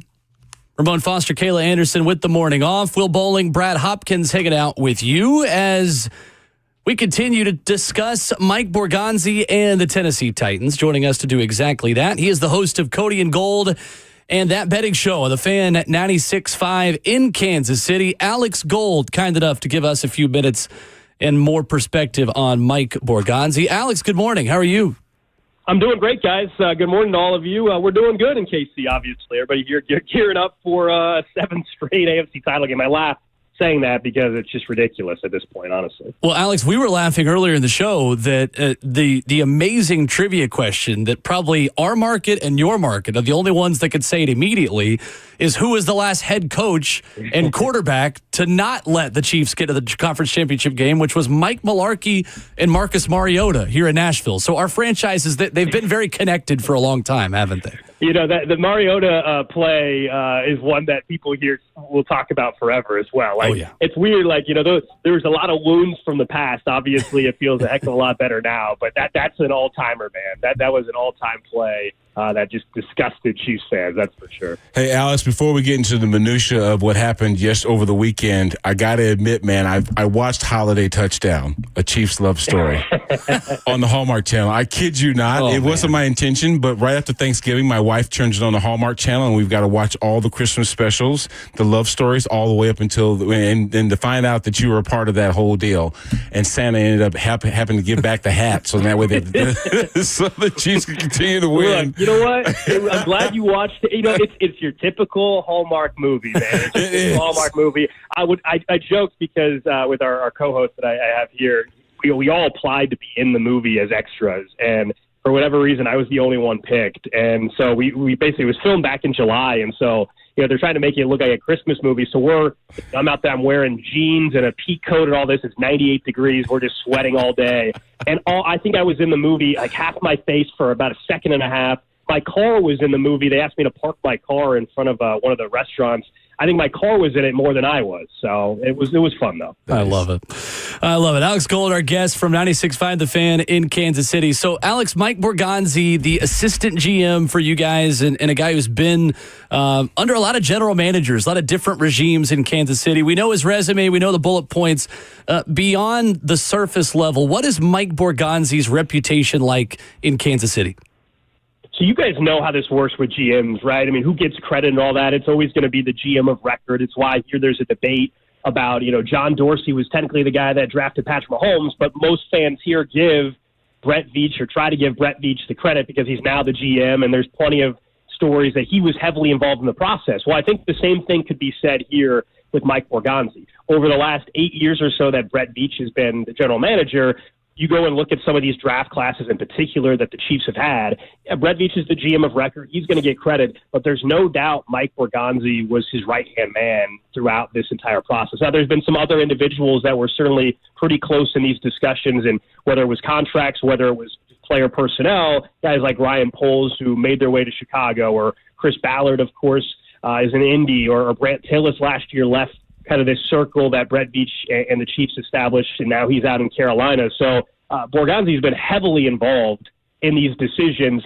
From a media and fan standpoint here in Kansas City, it's kind of, you know, always tough to judge people that are never going to ultimately get the credit probably publicly. Like if you ask a Chiefs fan here, like, okay, honestly, how many of them even know who Mike Borgonzi is? I'll be honest, right? I mean, that's just usually it's the general manager of record, but he no doubt was instrumental as well in some of the successful drafts. I mean, a big reason why this dynasty exists and why it's sustained itself the way it has and the 7 straight AFC title games is because some of the decisions that he absolutely helped Brett Veach make. Alex Gold at 96.5 The Fan in Kansas City, our guest. So, Alex, the question I'm sure that is asked about anyone who's touched down in Kansas City is how involved was X, Y, or Z person in the Patrick Mahomes pick. So I'll ask you about Borgonzi with that. How involved do you think he was personally in one of the greatest draft picks, maybe in NFL history, in bringing Mahomes to KC? I think it's got to be, let's say, a small part. The reason why I say that, kind of as I alluded to, John Dorsey was the GM at the time.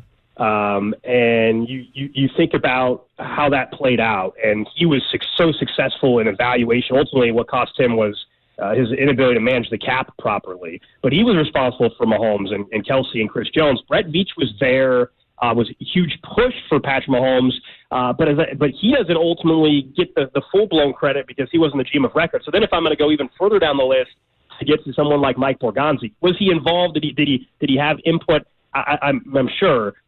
Ultimately, the credit, I mean, I think we're going way down the line at that point. And I get the question totally because, right, you guys are looking for a franchise quarterback and want to know if he's capable of evaluating the talent. I totally get it. I just don't know how far down the line we can go and, how far in a general manager's front office circle do you go to still kind of give credit? I'm sure he was a part of those conversations. It's just, it's probably a much smaller pie than people want to admit, I guess.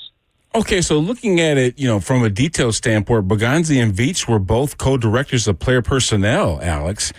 What was it about one or the other that elevated one to the general manager and then to his right hand? I would say Andy Reid, and that's not to say that Borgonzi and Andy Reid don't have a great relationship. They do. But ultimately, Brett Veach and Andy Reid had some ties going back to Philadelphia as well. This was kind of a relationship in Kansas City when you're Andy, while he doesn't make – he'll tell you when you ask him about a move, hey, I don't make the player personnel decisions, or at a press conference he'll say, you'll have to talk to Brett Veach for it. But we all know final say still does kind of go with Andy Reid. If Andy Reid wants somebody, Brett Veach is not going to be the guy that prevents Andy Reid from getting who he wants. And so I bring that up, that Andy Reid, was kind of handpicked, right? He chose Brett Veach.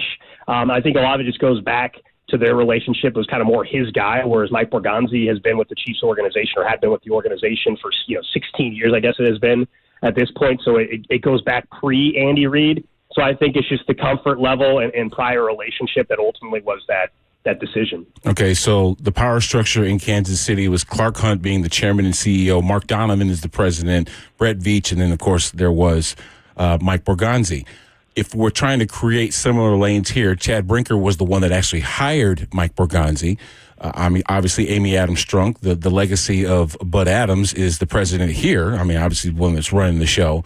But does that structure kind of work, in your opinion? Is that something that staying in those divided lanes really makes sense versus what we had previously, which was kind of like three chefs in the kitchen, if you will? Right. So, the breakdown here, Mark Donovan handles the business side of the operations. He's the team president. It's all business. He doesn't touch the personnel side or anything. Brett Veach is strictly personnel side. And then, as I said, Andy Reid, he doesn't want to publicly ever say, because it got him in trouble in Philadelphia a little bit with making player personnel decisions. And then there would be comments, and it would cause some problems at the end in Philly. But he is still heavily involved in that. So to answer your question, right now it depends, I think, how much is there belief in Tennessee that the head coach is going to have say, if any at all there. Andy Reid, I think, along with a handful of coaches in the league, have earned the opportunity and the right to have a huge say in player personnel. I think they're inexperienced coaches. Obviously, we're talking about a different scenario. So I think the structure works, if you have the established pieces in play. In Tennessee, I'll tell you guys, obviously there's a second head coach versus Andy Reid, who had coached for 15 plus years prior to coming to Kansas City and everything. So I think it's a little different. I think it's fine to have the split. Hey, let someone handle business, not try to cross over. Many years ago here in Kansas City, Carl Peterson was the organization's general manager. He handled the business and the personnel side. And I think they found out as time has gone on, while Carl Peterson was unbelievable at the business side. There was, in the 90s, Arrowhead was empty in the late 80s and before the 90s, and he changed the whole business operational side. But you got to have, I think, in today's day and age with what goes on in these front office personnel rooms, you've got to have a separation with the business side and the football side. So I think it actually can work. Alex Gold, Kansas City radio host of The Fan at 96.5, host of Cody and Gold, joining us talking about Mike Borgonzi. And Alex, the defense you guys have at Kansas City does not get enough credit, and you understand it, right? Travis Kelce's a superstar, Patrick Mahomes, Andy Reid, the offenses that you guys have had. I don't need to tell you all the numbers they've put up, but the type that Kansas City has on defense, right? There are certain players and certain teams in this league. You look at Ravens and you say, oh, yeah, that guy's a Raven. You look at, players the Packers bring in. Oh, that guy's a quintessential Packer. What is the Chiefs' type, specifically on defense, where you look at some of these guys, and I know L'Jarius Sneed has been here, and that's a fit as well. Yeah. But you guys have been able to find a type and Mike Borgonzi being a part of that. How would you describe that profile of player, if kind of what I'm asking makes sense? Sure. No, I got you. Absolutely. A lot of that has to do with Steve Spagnuolo, who's one of the best defensive coordinators I think the game has ever seen. He loves, and I think this goes to your question and how the personnel works with the coaching staff. Personnel department works with the coaching staff and evaluating talent. They love the versatility. Everybody, I can say athleticism. I think that's every general manager, every defensive coordinator, of course, wants athleticism on the defense, but it's versatility and that. I mean, you mentioned Snead, and it's a big reason why he was successful at the time here. You know, Steve Spagnuolo likes to disguise blitzes. He likes to have guys that can play multiple spots. L'Jarius Snead was a really successful corner here prior to getting hurt, but also they would bring him in on blitzes. And if you look at how they're playing it this year, whether it's Trent McDuffie or some of their other corners, Jalen Watson, they like corners in particular that were to fit Spag's scheme that are able to come up and blitz and be effective in that role. That's a huge part of the last couple of years for them, other than the obvious, which is, they got an anchor in the middle of the defensive line, a future Hall of Famer in Chris Jones. That's the thing, when we go through and talk about these names, and ultimately, yeah, it's a type, but it's, the way they've built this defense, they've always had, one anchor on the defensive line since Steve Spagnuolo was involved, and therefore Mike Borgonzi. But since he's been with the organization, on the defensive side of the ball, I would say Chris is the obvious Hall of Famer. Trying to think of another guy at that level that Trent McDuffie looks like he is on that track. And then free agency-wise, they brought in guys like Tyrann Mathieu. At the time, they needed a strong leader. They didn't have that on the defensive side of the ball. And Tyrann Mathieu might go down still as one of their best free agent pickups in franchise history, even though he's no longer with the organization. So it depends on where you are in your organization's history. Like right now, do the Chiefs need to go out and find a leader? No, at the time, that was a priority. So I think in Tennessee, you guys know better than I do ultimately where that level is or not on the defense, if the leader's somebody that can come in with experience and be a leader is a priority or not. Well, Alex, we're biased here because we're big Trey Smith people, and Trey Smith is a regular guest on this show. And heck, 2 years ago, we got off the phone with him like minutes before the Super Bowl parade started, and he celebrated his first title. So we are biased in wanting him to come here in free agency. Do you think Trey Smith is a Chief this time next year? No, I don't. I think the dollar amount is way too high. It's not because he's not a great player. He's exceptional. He's also, as you guys know, because you said you guys are very familiar with him, he's a first-class human being as well. So there's no doubt. It'll be someone that fans here are going to be really bummed out. I just think with the way this organization right now is positioned financially with some other decisions, you're just not going to prioritize guard the way they need to prioritize some other areas financially. So I think he will hit the market and become the highest paid guard in football. And yeah, if I were to put odds on where he's going, I think there's a lot of reasons to believe that he ends up in Nashville. Last thing for me, Alice, the Chiefs have obviously won the AFC West every year since 2016. I mean, how have they been able to customarily build this roster that competes for, divisional championships? The simple answer, right, of course, is, well, they got the quarterback, right? And that solves all the problems there. And there's also been some frequent mistakes made by the competition. I mean, you go through and look at the quarterbacks that have played for a team like the Broncos since 2016, the coaching changes.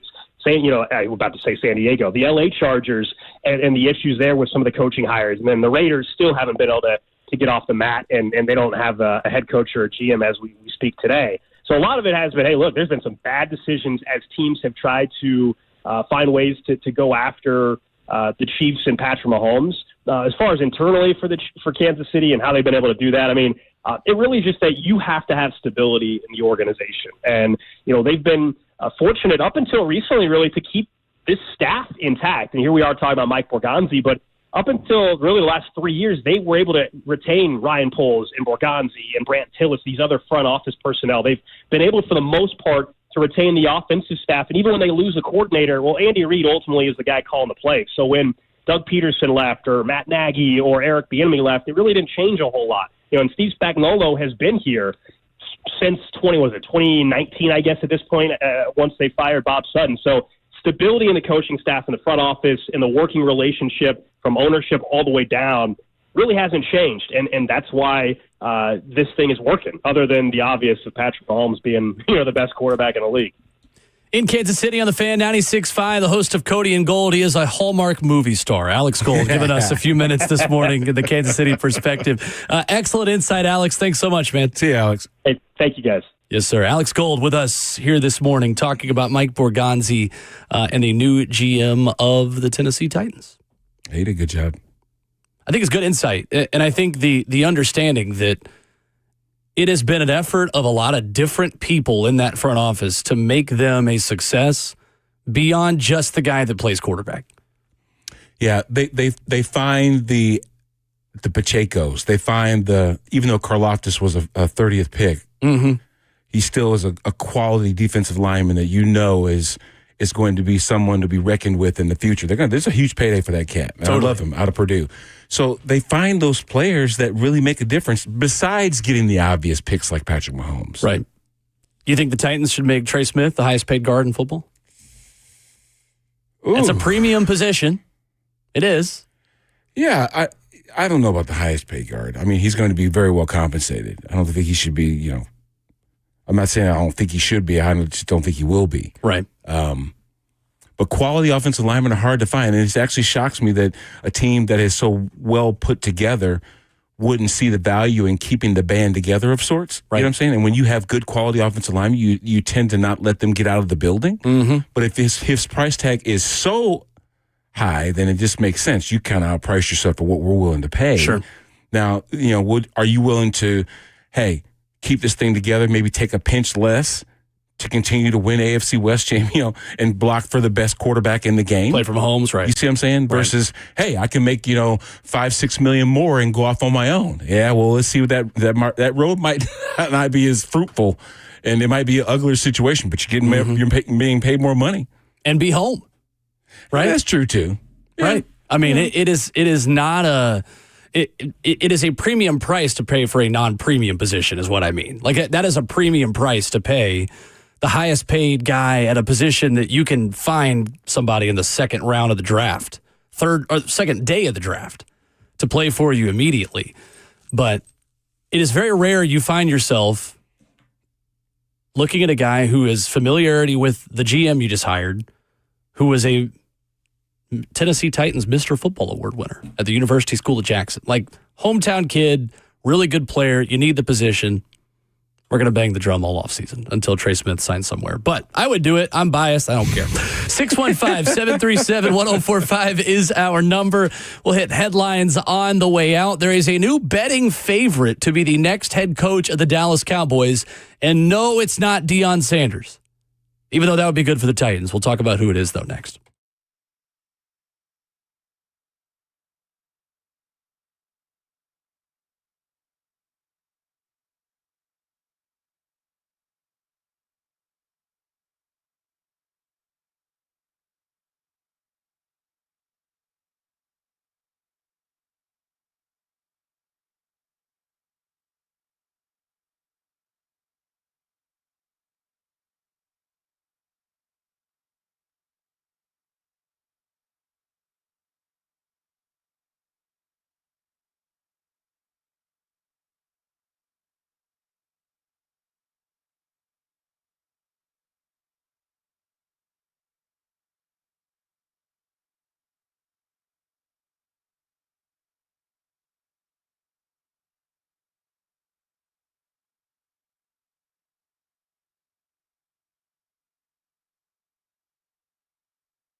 Wrapping up the show this morning on RKW and Buck Rising as you covered coming up next.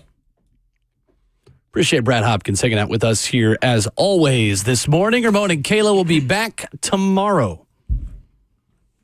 There is a new odds-on favorite to be the head coach of the Dallas Cowboys, Brad Hopkins. Uh-oh. It's not Kellen Moore. It's definitely not Deion Sanders. I don't think there's any chance that happens. No, me either. Brian Schottenheimer, current Cowboys OC, is the new betting favorite to take over for the departed Mike McCarthy as the head coach in Dallas. At least that's what Vegas thinks. I like the in-house pick. Really? Someone that understands CeeDee Lamb, someone that understands Dak Prescott, has had direct relations with him, someone that understands the culture, someone that also understands what it's like to be a coach in the Cowboys organization, which is unique in itself. Right. Now, you also understand that there comes a lot with that position, as far as the exposure, the public-facing stuff that comes along with it, and it's not easy to obviously be a coach under such an owner that's in the spotlight. Let's just say that. Yeah. And I don't see him with his love for his franchise taking a back seat to anything else moving forward. So, but there's familiarity. There won't be this sticker shock, so to speak, of what you got once you get in the building. Like, oh my God, I had no idea that this is part of the requirement of being a coach here in Dallas. Helicopters flying on practice and, tours being given at the facility during the middle of the day when you're supposed to be getting ready for a game, that kind of stuff. It comes along with it. So I think Brian understands that probably better than most, just for the simple fact is that he was helping, orchestrate the offensive side of the football and understands exactly what all these coaches are thinking like. Yeah. I think it's interesting that Jerry Jones gets this idea that he takes really big risks and he, I don't know, just is irrational in some of the things he does to be bold and to be just like putting himself out there. Like publicly, Jerry Jones puts himself out there. But honestly, I think you could make the argument he doesn't take enough big swings, right? Like he made the argument that we couldn't sign Derrick Henry because we couldn't afford to against the cap. Well, if you really wanted to sign Derrick Henry, you could have made the numbers work. Yeah, right? Like don't use the finances. Like you're good, Jerry. And in terms of salary cap, you can always restructure. You can always kick the can down the road. There's risk attached to it. But like there's this idea that, you never know what Jerry's going to do. Like he just takes big risks. Well, he hired Mike McCarthy last time, which is about as safe of an option as he possibly could have hired for his last head coach. This idea that Deion Sanders is going to be the guy in Dallas because, you just never know what Jerry's going to do. Well, yeah, but he also has a type in terms of coaches, and that's established, go with what you know, guy either that's been there before, and Deion has as a player, but I mean somebody who's really been there recently as a coach or someone who has experience as a head coach. I never thought the Deion Sanders thing made a lot of sense other than to get Deion Sanders more NIL money or assistant coach money at Colorado. So where is he going to find his next Jimmy Johnson? Well, you see what I'm saying? Steve Sarkisian just hired or just got an extension to Texas. The point I'm trying to make is... in terms of established college coach. You want an established guy, right? Someone that can, command control or demand it because of his personality, because of his character, because of his achievements.